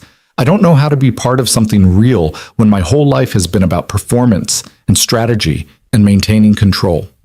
Noah's breath caught. What are you saying? I'm saying I don't know what I'm doing. I'm saying I'm probably going to mess this up. I'm saying I have no idea how to balance my responsibilities with what I actually want. But I'm also saying that when I'm here with you, I feel more like myself than I do anywhere else in my life. She paused, then added quietly, and that scares the hell out of me. Noah moved to the chair beside hers, close enough that their knees were almost touching. I'm scared too, he admitted. The last person I trusted with my heart destroyed me, left me and Lily without explanation, without apology, without looking back. I swore I wouldn't let anyone that close again. But Avery, you're already close, and I don't know what to do with that except tell you the truth, which is that I'm falling for you too. Have been since you sat on me in that cafe and then surprised me by being real. This is a terrible idea, Avery said, but she was smiling. Probably the worst. I don't know how to do this. A relationship, I mean. I'm terrible at relationships. I work too much. I'm emotionally unavailable. I have commitment issues that would require years of therapy to unpack. I'm a broke single father with a failing business and enough emotional baggage to fill a warehouse. I'm not exactly a catch either. So we're both disasters. Complete disasters, Noah agreed. Avery reached out and took his hand. Her fingers were cold and she was trembling slightly. What do we do? I don't know. Try? See what happens? Take it slow and be honest and not run away when it gets hard? That sounds impossible. Everything worthwhile is impossible until it isn't. They sat like that for a long moment, hands clasped, both of them terrified and hopeful in equal measure. Then Avery laughed, shaky but genuine. We're really doing this, aren't we? I think we are. Noah squeezed her hand. But we need rules, boundaries. Lily comes first, always. And we're honest with each other even when it's uncomfortable. And we don't make promises we can't keep. I can agree to that. Avery met his eyes. Noah Walker, would you like to go on a date with me? A real one, not a business meeting disguised as lunch. Yes, but I need to find a babysitter and pick a place I can actually afford, and I'll find the babysitter. You pick the place. It doesn't need to be expensive. It just needs to be somewhere we can talk. Okay, Friday night? Friday night. Avery stood, pulling him up with her. For a moment they just looked at each other, and Noah could feel the weight of what they were agreeing to. The risk, the possibility, the terrifying hope that maybe this time would be different. Then Avery leaned in and kissed him, soft and brief and perfect. Friday, she said again, and then she was gone, leaving Noah standing alone in his bookstore with his heart beating too fast and a smile he couldn't quite suppress. This was probably a mistake. This was probably going to end badly. This was probably going to hurt. But for the first time in 3 years, Noah Walker was willing to risk it. Noah spent the next morning in a state of barely controlled panic. He had a date, an actual date, with a woman he was falling for who also happened to be the person keeping his business afloat. The potential for disaster was astronomical. He was reorganizing the poetry section for the 3rd time when his phone buzzed. Avery, still freaking out? Noah. How did you know? Avery. Because I'm freaking out too. Found myself in a board meeting this morning, mentally planning what to wear Friday instead of listening to Q4 projections. Noah. What are you going to wear? Avery. Something that says I'm a normal person on a date instead of I'm a CEO who forgot how to be human. You? Noah. Something without coffee stains. That's literally my only criterion. Avery. The bar is low. I like it. Noah smiled at his phone like a teenager, then looked up to find Marcus, teenage Marcus, the Murakami collector, watching him with undisguised amusement. You're smiling at your phone again, Marcus observed. Mrs. Henderson said you've been doing that a lot lately. She thinks you have a girlfriend. Mrs. Henderson needs to mind her own business. So you do have a girlfriend? I have a date. There's a difference. Marcus grinned. Good for you, man. You deserve it. This place has been less depressing lately. More people coming in, more energy. Whatever you're doing, keep doing it. After Marcus left with a pristine first edition of Norwegian wood that he'd been saving for, Noah allowed himself a moment of cautious optimism. The store was doing better. Not great, not saved yet, but better. The loan from Avery had allowed him to negotiate a temporary rent reduction with the landlord. 6 months at the old rate while he implemented changes. The new website was getting traffic. The book clubs were bringing in families who stayed to browse. He'd hired a part-time employee, a college student named Sarah, who was majoring in English and knew her way around social media. Things were looking up, which meant Noah knew from experience that something was about to go catastrophically wrong. The catastrophe arrived Wednesday afternoon in the form of his ex-wife's mother. Noah was helping a customer find a specific translation of the Odyssey when the bell chimed and Patricia Brennan walked in like she owned the place. She'd always had that quality, that absolute certainty that the world would rearrange itself to accommodate her preferences. It was where her daughter had learned it. Noah's stomach dropped. "Patricia," he managed, "this is unexpected." "I'm sure it is." She looked around the store with the expression of someone evaluating a condemned building. "We need to talk. Is there somewhere private?" Noah excused himself from the customer and led Patricia to the back office, a cramped space barely large enough for a desk and 2 chairs. She sat without being invited, crossed her legs, and got straight to the point. "I want to see Lily." Noah's blood went cold. "No. She's my granddaughter, Noah. I have rights. You have no rights. Your daughter gave up all parental rights 3 years ago, and you supported that decision. You told me it was for the best, that Lily would be better off without a mother who didn't want her. Your words."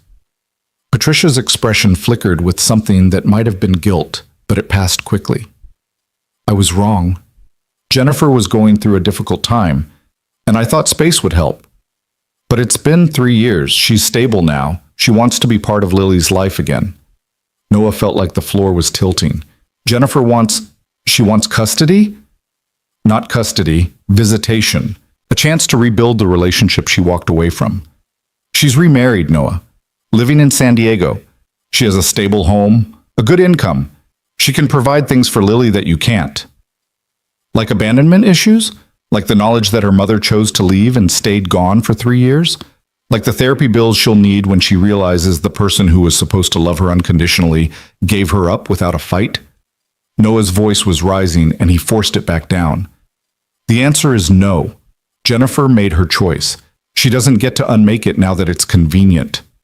You can't keep a child from her mother. I'm not keeping her from anyone. Jennifer left.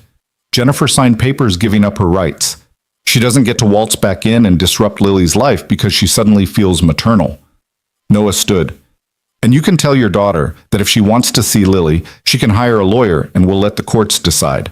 But I promise you, Patricia, I will fight this with everything I have. Lily is happy, she's stable, she's thriving. I won't let anyone take that away from her. Patricia stood as well, and for a moment Noah saw real emotion in her eyes. Sadness, maybe. Regret. She asks about her mother, Noah. Jennifer says you told her that Lily asks questions. Noah's breath caught. He'd never told Jennifer anything because Jennifer had never reached out, which meant, "You've been in contact with Lily?" he asked quietly. "Behind my back?" I sent her a birthday card. She wrote back. Sweet child, very articulate. She wanted to know if I could tell her about her mother, if I knew why she lived so far away. Patricia's voice softened. She deserves to know her family, Noah, all of her family. Get out, Noah said. Get out of my store right now, and if you contact my daughter again without my permission, I will file for a restraining order. Do you understand me? Patricia gathered her purse with dignity that felt practiced. You're making a mistake. Jennifer has changed. She's ready to be a mother now. She had 8 years to be a mother. She chose not to. That ship has sailed. After Patricia left, Noah locked the office door and allowed himself exactly 5 minutes to fall apart. His hands were shaking, his heart racing, his mind spinning with worst-case scenarios. Jennifer could sue for visitation. She might win. She had resources now, stability, a lawyer mother who would fight ruthlessly. And what did Noah have? A struggling bookstore, a small apartment, single-income household barely staying afloat. A judge might look at that and decide Lily would be better off with a mother who'd gotten her act together, regardless of the abandonment. His phone buzzed. A text from Avery. Avery. Babysitter secured for Friday. Mrs. Chen's niece. Highly recommended. Also, I found this restaurant that does small plates and apparently has the best wine list in Seattle, if you like wine. If not, we can go somewhere else. I'm overthinking this, aren't I? Noah stared at the message, at this woman who was worried about wine lists while his entire world was threatening to implode. He should cancel. He should tell her that this was too complicated, that he had too much going on, that getting involved with someone right now was the worst possible timing. Instead, he typed, "Wine is great. The restaurant sounds perfect. Can I call you later?" Something came up. The response was immediate. Of course. Everything okay? Not really, but it will be. He hoped that was true. That evening, after Lily was asleep, Noah called Avery and told her everything. About Patricia's visit, about Jennifer's sudden desire for visitation, about the birthday card and the letters, and the threat of legal action. Avery listened without interrupting, and when he finished, she was quiet for a long moment. "What do you need?" she asked finally. "I don't know. A lawyer, probably. One who specializes in family law and doesn't cost a fortune I don't have." "I know someone. One of Lintech's board members is married to a family law attorney. I'll reach out, see if they can at least give you a consultation." She paused. "Noah, I'm so sorry. This is a lot." "Yeah." Noah rubbed his eyes. "And it's terrible timing. I just got the store stabilized. I just started feeling like maybe things were looking up, and now this." "Do you want to cancel Friday?" "No," Noah said immediately. Then, more carefully, "Do you?" "Not even a little bit. But I'll understand if you need to focus on this instead." Noah thought about it, about the appeal of hiding in his apartment and catastrophizing until his brain wore itself out. Then he thought about Avery's laugh, about the way she looked at him like he was more than just a struggling single father, about the possibility of one evening where he got to be just Noah instead of Noah, who's barely holding it together. "I need Friday," he said. "I need a few hours where I'm not thinking about custody battles or legal fees or how to tell my daughter that her mother wants back into her life. I need to just be a person on a date." "Then that's what we'll do." He could hear the smile in Avery's voice. "A few hours where we're just two people who like each other, having dinner and terrible wine." "You said it was the best wine list in Seattle." "I lied. I have no idea if the wine is good. I just liked that the restaurant looked quiet, and the reviews said the food was excellent, and nobody would care if we stayed for 3 hours talking." 3 hours sounds perfect. They talked for another hour about nothing important. Books they'd read, childhood memories, the absurdity of Seattle weather. It was easy and comfortable and exactly what Noah needed. When they finally hung up, he felt marginally more human. Friday arrived with agonizing slowness. Noah spent the day oscillating between anticipation and terror, reorganizing the same shelf 4 times until Sarah finally told him he was being weird and should maybe take a walk. "You're making the customers nervous," she said. "Mrs. Henderson asked if you were having a breakdown. I told her you just had a date." "You told her what?" "She was worried, and honestly, it's kind of obvious. You've checked your reflection in the window 6 times, and it's only noon." Noah forced himself to stop fidgeting. "Is it that bad?" "It's adorable. Also slightly concerning. When was the last time you went on a date?" 3 years ago, with my wife, who then left me." Sarah winced. "Okay, yeah, that tracks. You're doing great, boss. Very normal levels of anxiety for someone who hasn't dated since the Obama administration." "Obama was still president 3 years ago." "Barely. My point stands." At 6 o'clock, Noah went upstairs to change. He'd asked Lily's opinion on his outfit earlier. She'd voted for the blue shirt because it made his eyes look nice, which was apparently something she'd learned from a YouTube video about fashion. And now he second-guessed everything. The shirt was too formal, too casual. The pants were wrong. His shoes looked old. "Dad, you look fine," Lily called from her bedroom, where she was supposedly doing homework but was definitely playing on her tablet. "Avery's not going to care what you're wearing. She likes you for your personality." "How do you know?" "Because she told me." I asked her if she thought you were handsome, and she said you were okay looking, but what she really liked was that you were kind and listened and made her laugh. So basically, your face doesn't matter. That's both reassuring and slightly insulting. You asked. Lily appeared in his doorway. Are you nervous? Terrified. Why? It's just Avery. Exactly. It's Avery who matters, which makes it scary. Lily considered this. Are you going to kiss her? Noah felt heat creep up his neck. We're not, it's a first date. You already kissed her, though. I heard you talking to Mrs. Chen about it. You eavesdropped too much. You talk too loud. Lily came over and hugged him. I like her, Dad. I think she likes us too. It's okay to be happy. Noah hugged his daughter back, overwhelmed by her wisdom and her generosity and her complete willingness to let another person into their carefully constructed two-person world. When did you get so smart? He asked for what felt like the 100th time. I've always been smart. You're just slow at noticing. Mrs. Uz, Chen's niece, a responsible-looking college student named Emma, arrived at 6:30 with a bag of activities and strict instructions from both Mrs. Chen and Lily about bedtime routines. Avery texted that she was on her way. Noah checked his reflection one more time, decided he looked acceptable, and headed downstairs to wait.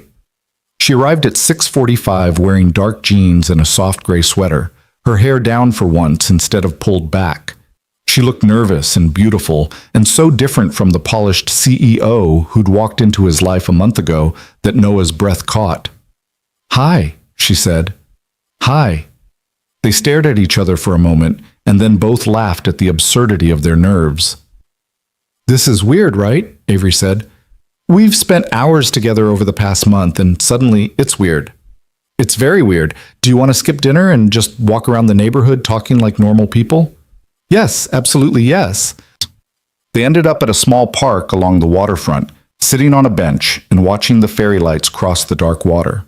They'd grabbed takeout from a Thai place, not Sala Thai, but a different one, closer, and were eating directly from the containers like teenagers. I'm sorry about the fancy restaurant, Avery said. I was trying too hard. I'm sorry I almost had a panic attack about my shirt. Lily gave me a whole speech about how you like me for my personality, not my face. Your face is fine. Better than fine, actually. Avery bumped his shoulder with hers. But she's right. Your face isn't why I'm here. What is why you're here? She was quiet for a moment, watching the water. You make me feel like myself. The real version, not the performance version. When I'm with you and Lily, I don't have to be the CEO or the daughter or the successful immigrant story. I just get to be Avery. And I'd forgotten what that felt like. Noah set down his food and took her hand. I get that. With you, I'm not just the struggling single dad or the guy whose wife left him. I'm just Noah. It's terrifying and wonderful in equal measure. Have you heard anything more about your ex-wife? Noah had told her about the follow-up email from Patricia's lawyer, the formal request for mediation, the looming threat of court proceedings.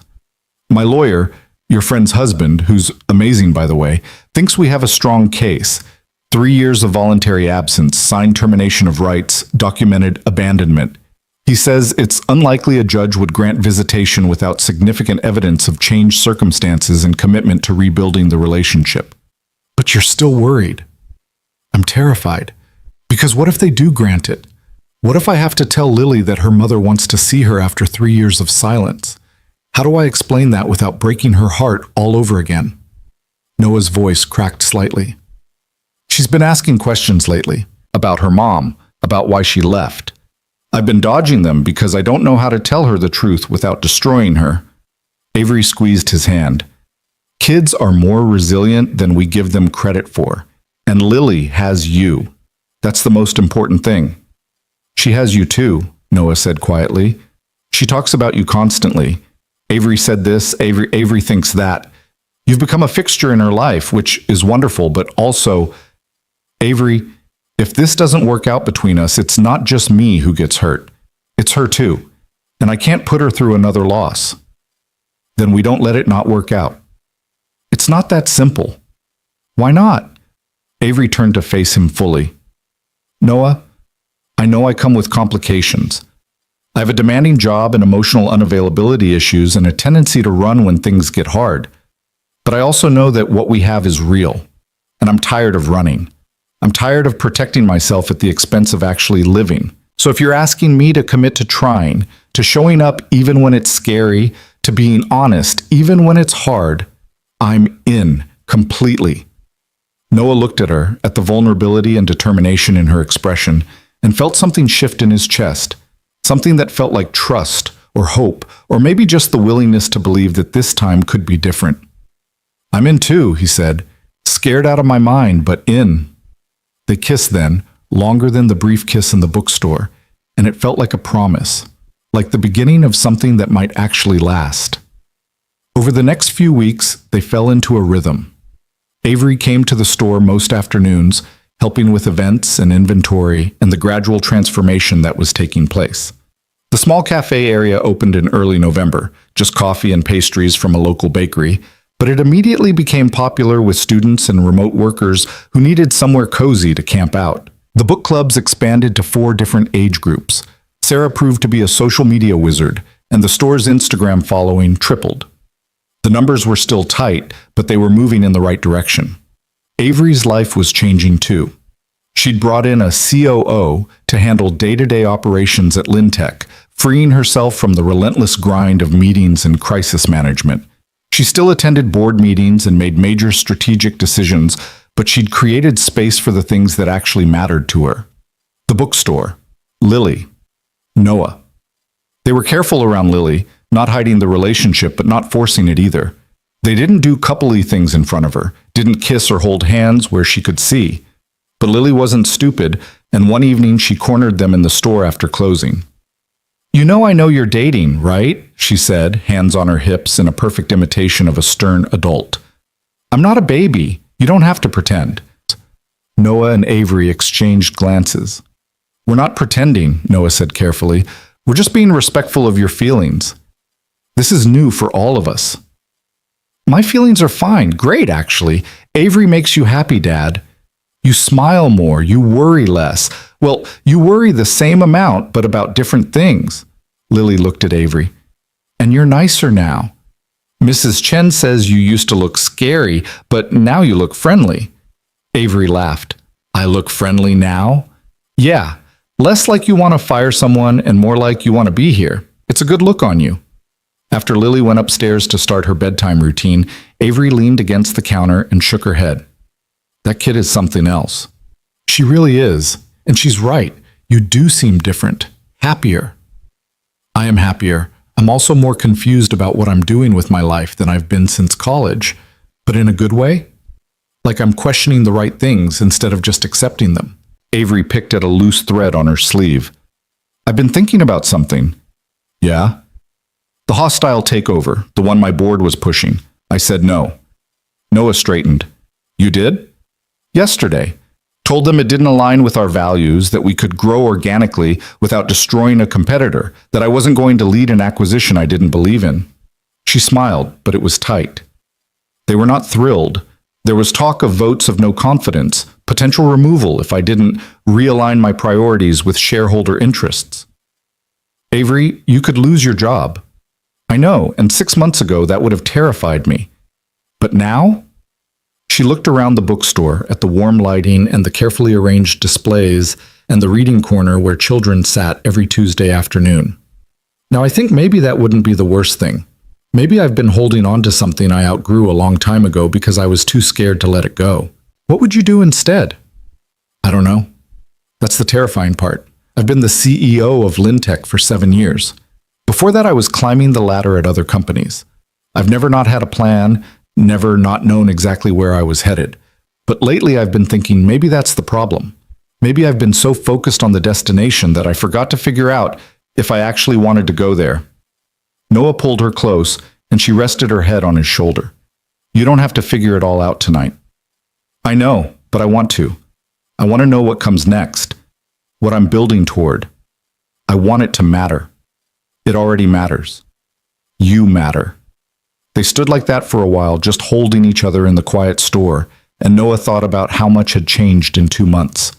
How his life had gone from quietly desperate to complicated and hopeful. How Avery had gone from stranger to partner to something deeper that he was still afraid to name. The mediation with Jennifer's lawyer happened in mid-November. Noah went alone, despite Avery's offer to come for moral support. This was something he needed to face himself. Jennifer looked different. Older, more polished, less like the woman who'd left him with a note, and more like a stranger wearing a familiar face. She sat across the conference table with her lawyer and her mother and spoke about change and growth and her desire to be part of Lily's life.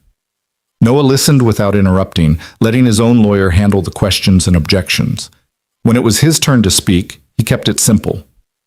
You left our daughter when she was 5 years old. You signed away your rights.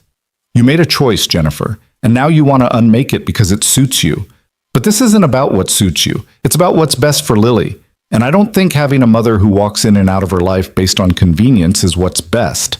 I'm not walking out, Jennifer said, and there were tears in her eyes that might have been real. I made a mistake. I was drowning, Noah. I couldn't breathe. I needed to get out or I was going to break completely. I did what I had to do to survive. And what about Lily? What about what she needed to survive? She had you. She's always had you. That's not enough, Noah said quietly. A child needs to know she's wanted by both parents. You took that from her. And I'm sorry you were drowning, Jennifer. I really am. But your survival cost our daughter her sense of security. She thinks she wasn't good enough to make you stay. Do you understand that? She thinks she failed you. The mediation ended with no agreement. Jennifer's lawyer said they'd pursue formal visitation rights through the courts. Noah's lawyer said they'd fight it. Patricia cried.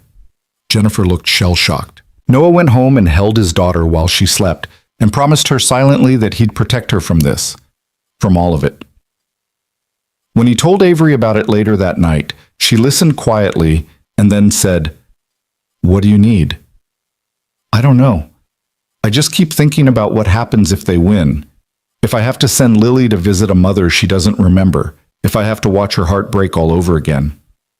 Then we'll be there to help her through it. You, me, Mrs. Chen, everyone who loves her. She won't be alone, Noah. Neither of you will." The certainty in her voice helped. Not enough to erase the fear, but enough to make it bearable. December arrived with unusual snow for Seattle, transforming the city into something magical and temporary. The bookstore did record business in the weeks leading up to Christmas. Apparently nothing sold books like the threat of being snowed in with nothing to read. Lily's book clubs threw a holiday party that involved more cookies than literature. And Avery showed up with gifts for every child and somehow remembered all their names. On Christmas Eve, after the store closed early and Lily was asleep upstairs, Noah and Avery sat in the reading corner drinking wine and talking about the year that was ending. "I can't believe it's only been 3 months, Avery said. "It feels like longer, like you've been in my life forever. Good forever or bad forever? The best forever. The kind where I can't remember what it was like before and don't want to." She set down her wine glass. "I have something to tell you." Noah's stomach tightened. "Okay." "The board voted yesterday. I'm out as CEO effective February 1st. They're giving me a severance package and a seat on the board if I want it, but my time running Lintech is over." "Avery, I'm so sorry." "Don't be." She was smiling. "I'm not. I'm relieved, actually. Terrified and relieved and free in a way I haven't felt in years. I don't know what I'm going to do next, but I know it's going to be something that matters. Something real." Noah pulled her close. "You'll figure it out. And whatever you decide, I'm here. I know you are. That's what makes it possible to let go." She kissed him softly. "I love you, Noah Walker. I'm in love with you. And with your incredible daughter, and with this bookstore and this life and everything about it. I should probably be terrified of saying that out loud, but I'm not. I'm happy." Noah felt tears prick his eyes. "I love you too. Have for weeks now. I was just too scared to say it." "We're both scared, but we're doing it anyway. That's what matters." They spent Christmas together, the three of them, making pancakes for breakfast and reading books and building a puzzle that Lily insisted was supposed to be relaxing, but which mostly caused arguments about whether that piece definitely went there or maybe over here. It was messy and imperfect and absolutely ordinary. It was everything. On New Year's Eve, Noah's lawyer called with news. Jennifer's petition for visitation had been denied. The The judge had ruled that after 3 years of voluntary absence and signed termination of rights, there was insufficient evidence of changed circumstances or genuine commitment to justify disrupting the child's stable home environment. Jennifer could reapply in 2 years if she could demonstrate consistent, documented effort to rebuild the relationship. But for now, the matter was closed. Noah cried when he hung up the phone. Relief and gratitude, and the bone-deep exhaustion of someone who'd been fighting for so long they'd forgotten what peace felt like. Lily was safe. The store was stabilizing. Avery was his, and he was hers. And they were building something real. For the first time in 3 years, Noah Walker let himself believe in the future. Not as a someday possibility, but as something real and close and entirely within reach. The new year arrived with a clarity that felt almost disorienting. For the first time in years, Noah woke up on January 1st without the immediate weight of dread pressing against his chest. The store's December numbers had exceeded projections. Jennifer's petition was denied. Avery was lying next to him in bed, her hair spread across the pillow, still asleep in the early morning light. He allowed himself a moment to just watch her, to marvel at the impossibility of this. 6 months ago, he'd been alone and drowning. Now he was building something with someone who saw him, really saw him, and chose to stay anyway. Avery's eyes opened and she smiled sleepily. "You're staring. I'm appreciating." "There's a difference?" "A significant one." Noah kissed her forehead. "Happy New Year." "Happy New Year." She stretched, then checked her phone and made a face. "I have 17 emails from board members about transition planning. On New Year's Day. These people are relentless. You don't have to answer them today." "I know, but I should probably figure out what I'm actually doing with my life before they replace me completely and I become the cautionary tale about CEOs who lost their edge." She sat up, pulling the blanket around her shoulders. "I've been thinking about something." "That sounds ominous." "Not ominous, just big." Avery turned to face him fully. "What if I invested in the bookstore? Not as a loan this time, as a real partnership. You run the day-to-day operations. I handle the business strategy and expansion planning. We could grow this into something bigger, more locations maybe, or a hybrid model with online components, a literary nonprofit arm, educational programming beyond the book clubs." Noah sat up slowly. "You want to go into business together? I want to build something that matters together. You have the vision and the community trust and the deep knowledge of how bookstores actually work. I have the business experience and the capital, and apparently a lot of free time starting February 1st. She was talking faster now, the way she did when she was excited about an idea. "I've been researching independent bookstore models, and there are ways to make this sustainable long-term. But it requires thinking bigger than one location, bigger than just survival. It requires actual strategic growth." "Avery, I know it's a lot. I know mixing business and personal is supposed to be a terrible idea. But we're already mixed, Noah. I'm already all in on this. The store, you, Lily, all of it. This would just make it official." Noah's mind was racing. The practical part of him saw the opportunity. Real capital, real business expertise, real possibility for growth instead of just scraping by. But the scared part, the part that had learned to protect himself, saw danger. What happened if the relationship fell apart? What happened if they discovered they couldn't work together? What happened if he lost not just Avery, but the store too? "Can I think about it?" he asked. Something flickered across Avery's expression. Disappointment, maybe, or hurt, but she nodded. "Of course. Take all the time you need. I just wanted to put it out there." They didn't talk about it for the rest of the day, but it sat between them like an invisible third presence. When Avery left that evening to deal with transition planning at Lintech, Noah found himself standing in the quiet bookstore, looking at everything they'd already built together. The cafe area that was bringing in steady revenue, the updated displays that Avery had designed, the event calendar she'd helped organize, the social media presence she'd funded. She was already his partner in everything but name. The question was whether making it official would strengthen what they had or destroy it. Lily found him there an hour later, sitting in the reading corner in the dark. "Dad? Why are you being weird in the dark?" Noah turned on a lamp. "I'm thinking." "About what?" "About whether I should go into business with Avery." Lily climbed into the beanbag next to him. "She asked you?" "This morning, full partnership. She'd invest real money and help grow the store into something bigger. That sounds good. Why do you look worried? Because what if it doesn't work?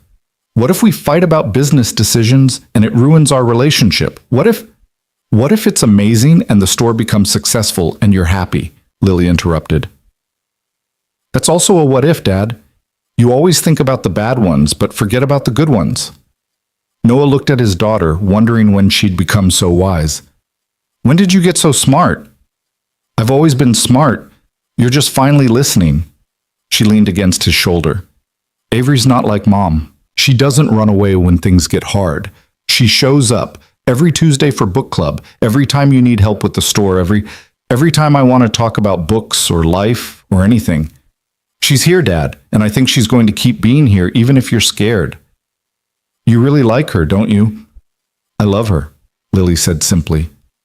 She feels like family, like she belongs with us. Don't you think so? Noah's throat felt tight. Yeah, Bean. I think so too. That night after Lily was asleep, Noah called Avery. I have my answer, he said when she picked up. Yes, let's do this. Let's build something real together. He could hear the smile in her voice. Yeah? Yeah. I'm terrified and it's probably going to be complicated and we're definitely going to fight about inventory decisions, but yes, I want to do this with you. We're really doing this, Avery said softly, building something together. We've been building together for months. This just makes it official. They spent the next several weeks working out the details. Avery's lawyer drafted partnership agreements that were fair and clear. They established separate roles and decision-making processes. They built in conflict resolution procedures and exit strategies, not because they expected to need them, but because being prepared for worst-case scenarios was how you prevented them. Lintech announced Avery's departure in early February with a press release that praised her leadership and vision while carefully avoiding mention of the board conflict that had led to her removal. Avery spent her last 2 weeks transitioning her responsibilities and saying goodbye to employees she'd worked with for years. On her final day, she came to the bookstore instead of to the farewell party Lintech had organized. You're missing your own party, Noah said. I'd rather be here. Those people were my colleagues, not my friends. This, she gestured around the store. This is where I want to be. They'd planned a small celebration of their own. Lily had made a banner that said, Welcome to your new life, Avery, with elaborate decorations involving glitter and stickers. Mrs. Chen had brought homemade dumplings. Sarah had created a social media campaign announcing the new partnership. The regular customers, Mrs. Henderson, both Marcuses, Mr. Chen, the book club families, had all shown up to celebrate. It felt like a beginning. Over the next few months, they worked harder than Noah had ever worked in his life. Avery brought structure and strategy to areas where Noah had been flying by instinct. She negotiated better terms with distributors, established relationships with publishers for exclusive events, created a membership program that gave regular customers benefits while ensuring steady monthly revenue. Noah brought soul and community knowledge, the ability to read what customers needed before they knew themselves, the deep understanding of what made a bookstore essential rather than just convenient. Together, they were formidable. They fought, of course, about hiring decisions and inventory choices and how much to spend on renovations, about whether to expand the cafe or focus on events, about Avery's tendency to optimize everything and Noah's resistance to change that felt too corporate. But they'd built in those conflict resolution procedures for a reason, and they used them.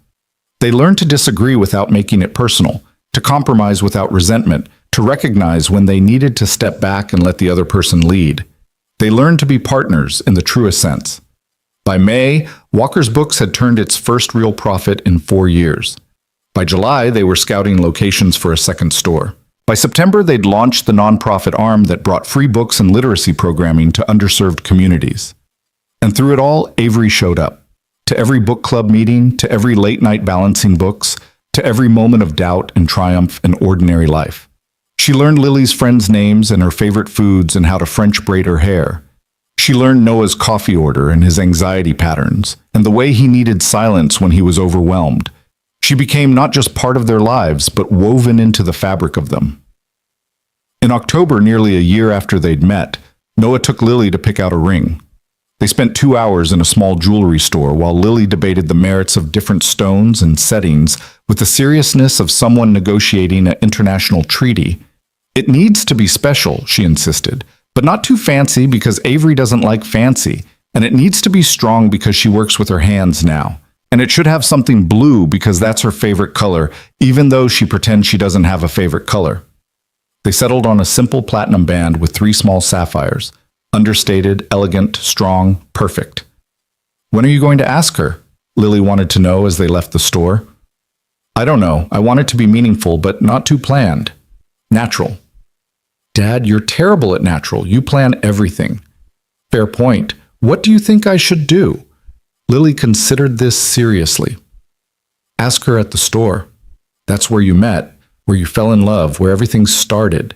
It should be there. She was right, of course. Noah spent 2 weeks trying to find the perfect moment, but every opportunity felt wrong. Too busy, too quiet, too ordinary, too staged. He was starting to think he'd carry the ring around forever when Lily took matters into her own hands. It was a Tuesday evening, after the book club had ended and the store was quiet.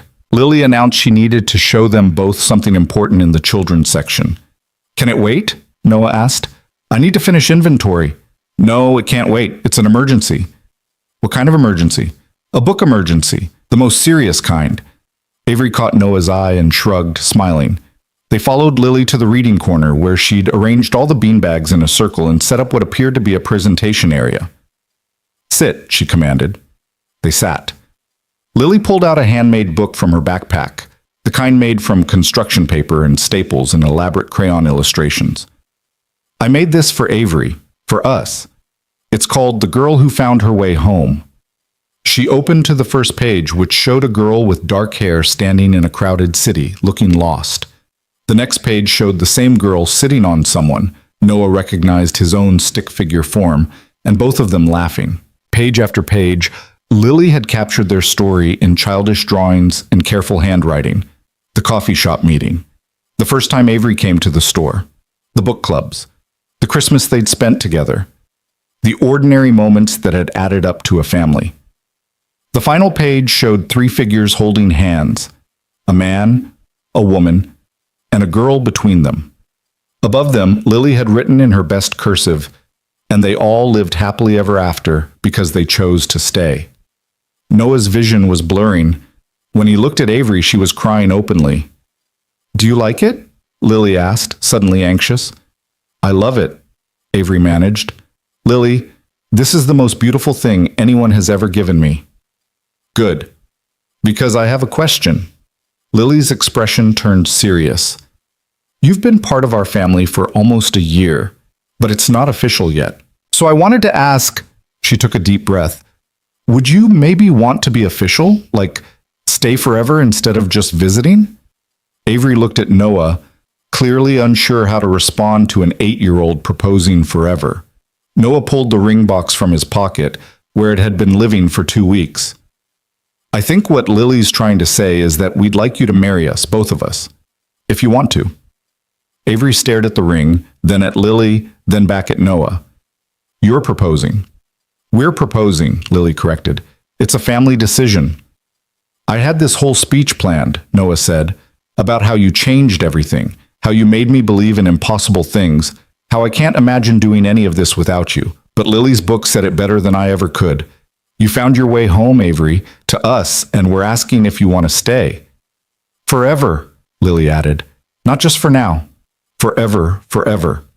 Avery was laughing and crying at the same time, which Noah had learned was what she did when she was overwhelmed by emotion. Yes, I want to stay forever. I want to marry you both and be a family and build this life we've been creating. Yes to all of it.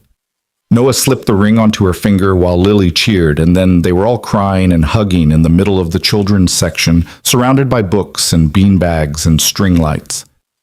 We're really doing this, Avery said, looking at the ring on her hand like she couldn't quite believe it was real. We really are, Noah confirmed.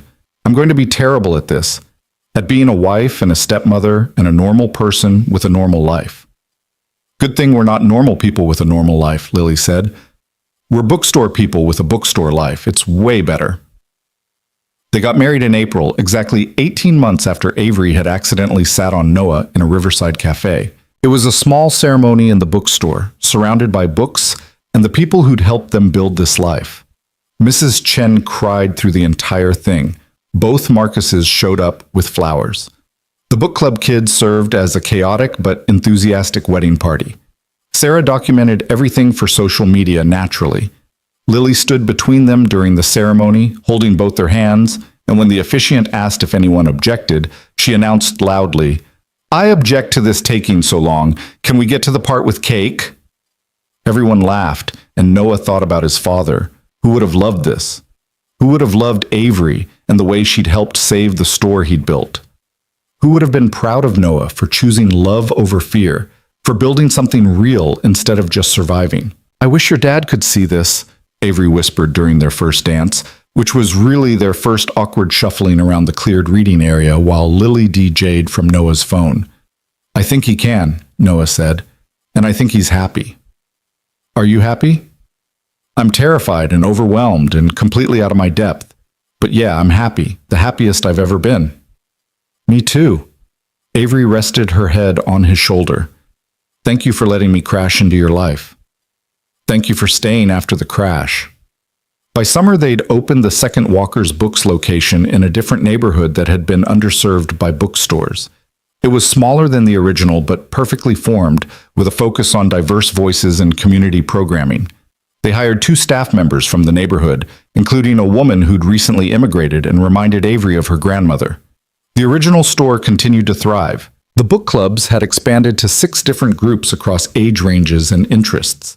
The cafe had become a neighborhood gathering place. The event's calendar was booked solid, with author readings, writing workshops, and literacy programs. They'd done it.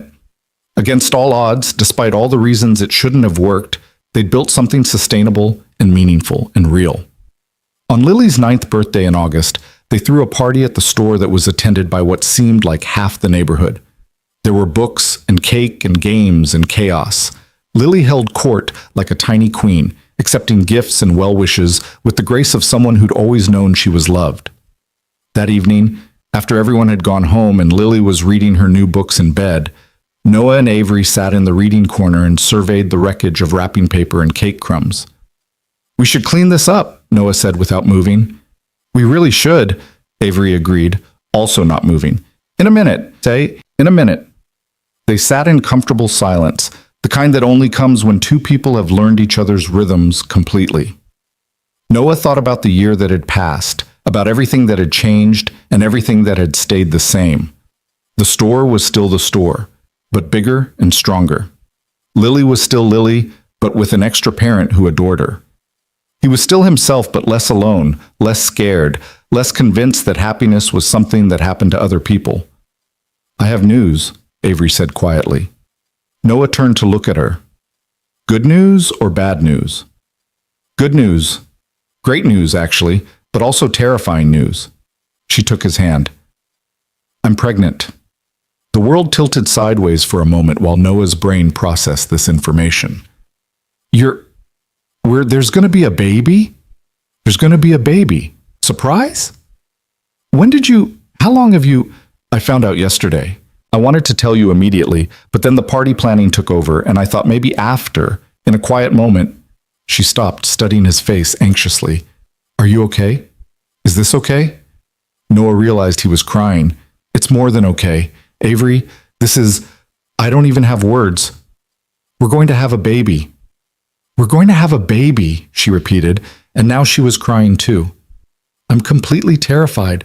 I don't know how to be a mother. I don't know if I'll be any good at it." "You're already a mother, to Lily. You've been mothering her for over a year now, and you're wonderful at it." "That's different. Lily came pre-made with personality and opinions and the ability to tell me when I'm doing something wrong. Babies are helpless. What if I break it?" "You won't break it, and I'll help. And Lily will help once we tell her. She's been asking for a sibling since she was 6. Noah pulled Avery close. "We're going to figure this out together, like we figure everything else out. Messily, imperfectly, but together." They told Lily the next morning over breakfast. She stared at them for a long moment, fork suspended halfway to her mouth, processing. I'm going to be a big sister? You are, Avery confirmed, like a real big sister with a real baby sibling who I'll have to share my room with and teach things to and protect from bullies? Eventually, yes, though the baby will probably have its own room and won't need protecting from bullies for a while.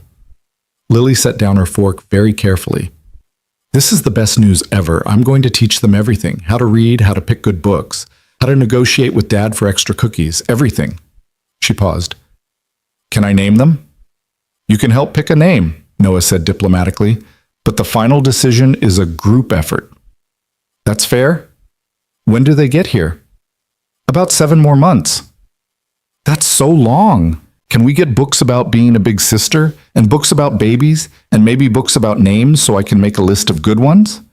Of course, Lily would want to research via books. She was Noah's daughter through and through.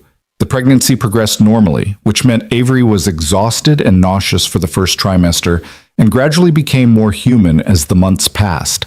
She worked at the store until her 6th month, then switched to mostly remote work, handling finances, planning the expansion of the nonprofit arm, doing all the things that didn't require being on her feet for 8 hours. Lily took her role as big sister in training seriously. She read every book about siblings and babies that the store carried.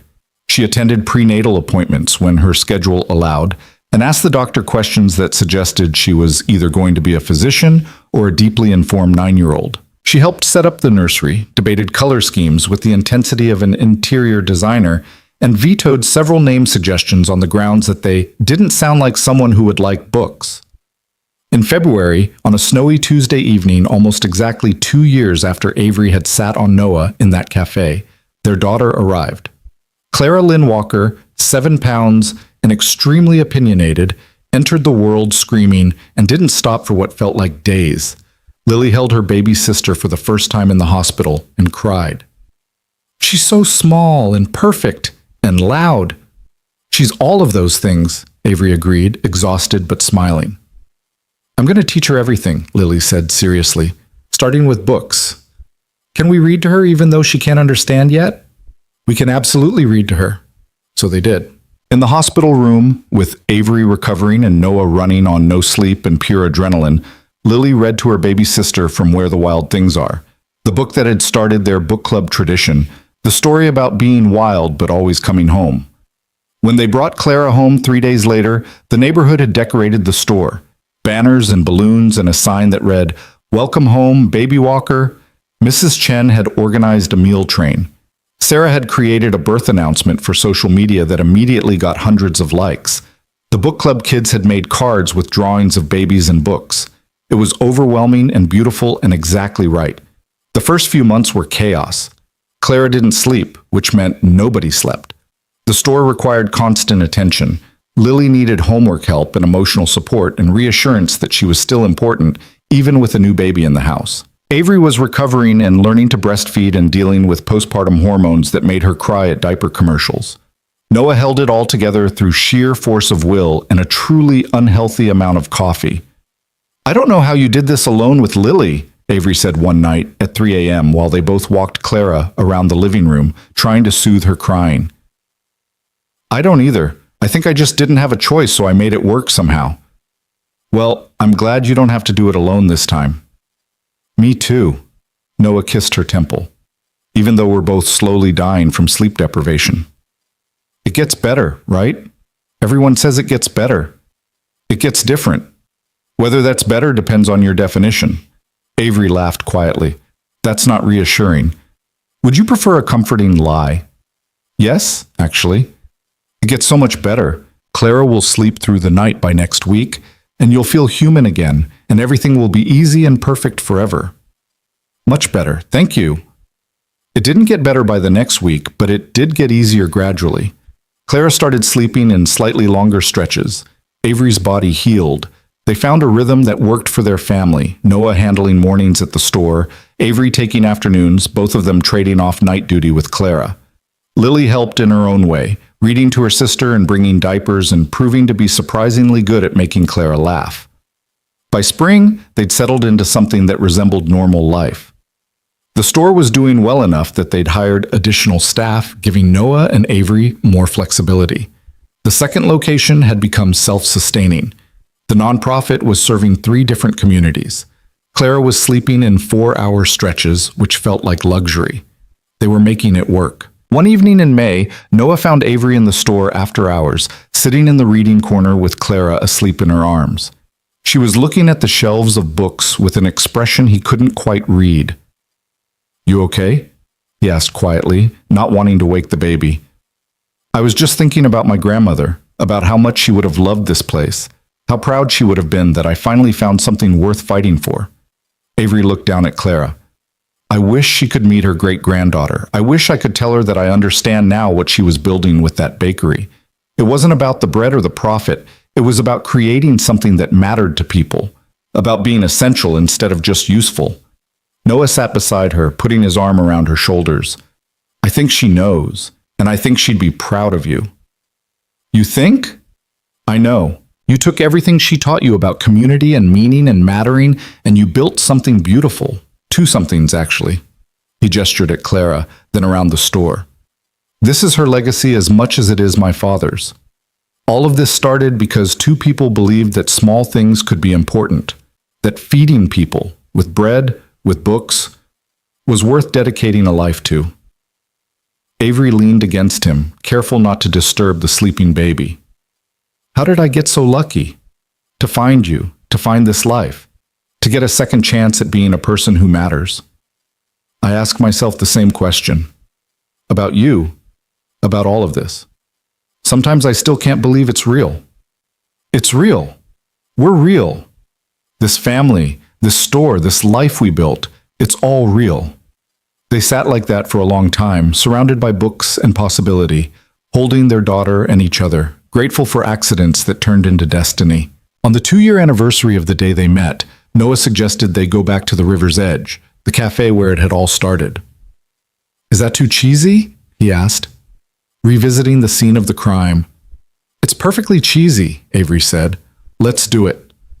They went on a Tuesday morning, just the 2 of them. Mrs. Chen had volunteered to watch both girls. The cafe was exactly as Noah remembered it, crowded and warm and smelling of coffee and rain. They got a table in the corner, though not the same table because someone else was sitting there, and ordered black coffee for Noah and something complicated for Avery. "Do you remember what you were thinking that day?" Avery asked, "when I sat on you?"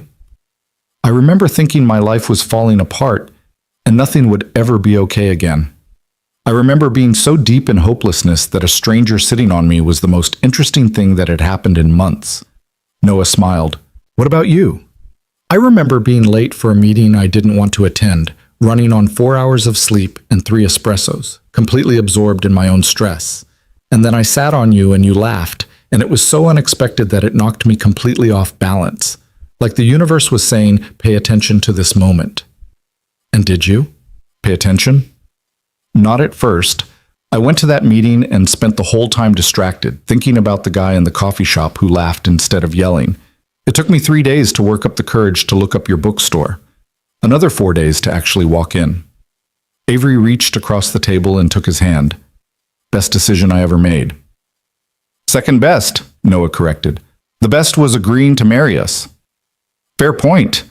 They sat drinking their coffee, watching the other customers rush through their own busy lives, and Noah thought about how much could change in 2 years. How a single moment, a woman looking for a seat, a man who chose to laugh instead of being angry, could reshape everything that came after. "You know what Lily asked me yesterday?" Avery said. "She asked if I was glad I sat on you that day, if I'd do it again knowing everything that would happen." "What did you tell her?" "I told her I'd sit on you 100 times. 1,000. That I'd live through all of it, the scary parts and the hard parts, and the moments when I wanted to run away, just to end up here. With you, with her, with Clara, with this life we built. That some accidents are actually destiny wearing a disguise." Noah felt his eyes getting wet, which was happening more and more frequently these days. Fatherhood and love had made him soft in the best way. "I love you," he said simply. "Thank you for crashing into my life. Thank you for catching me when I fell. They finished their coffee and walked back to the bookstore hand in hand, ready to return to their beautiful, chaotic, impossible life. Ready for book clubs and diaper changes and late-night inventory counts.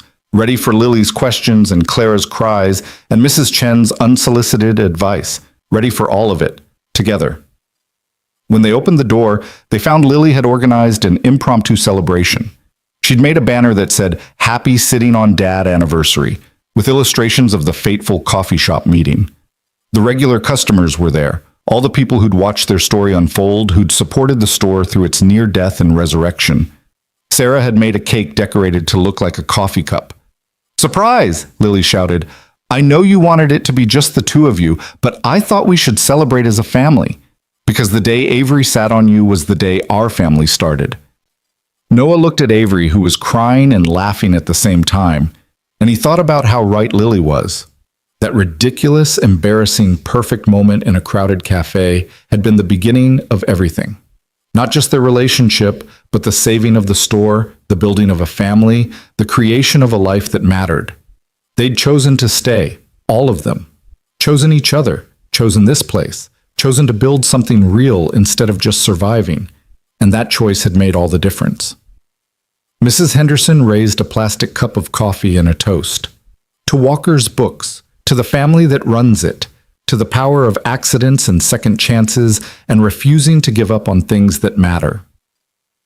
To finding home, Avery added quietly, looking around at the store, at Noah, at Lily holding baby Clara, at the community they'd built together. To finding home, Noah echoed, and there, surrounded by books and people they loved, in the store that had almost died but had been saved by stubbornness and hope, and a woman who'd accidentally sat in the right place at the right time, they celebrated. Not just the anniversary of their meeting, but the life they'd built from that impossible beginning. They celebrated choosing to stay when running would have been easier. They celebrated believing in second chances and impossible things. They celebrated family, the one you're born into and the one you choose, and the one you build from coffee spills and courage and love. And somewhere, Noah thought, his father was smiling. Proud of the store they'd saved, proud of the family they'd become, proud of his son for learning what he'd always known, that the best things in life are worth fighting for, even when the fight seems unwinnable, especially then. P. The bookstore would face more challenges. There would be hard months and difficult decisions and moments of doubt, but they would face them together, as partners, as family, as people who'd learned that showing up was the bravest thing you could do. And every Tuesday afternoon, when the book club kids gathered in the reading corner and Lily led discussions with the confidence of someone who'd always known books could change lives, Noah would catch Avery's eye across the room and remember. Remember the coffee shop. Remember the choice to laugh instead of being angry. Remember the decision to try instead of running away. Remember that sometimes the best love stories start with someone falling, literally, into your life when you least expect it. And he would smile, grateful for accidents and destiny, and the beautiful, impossible, perfectly imperfect life they'd built from both. This was home. This was family. This was everything. And they were never running away again.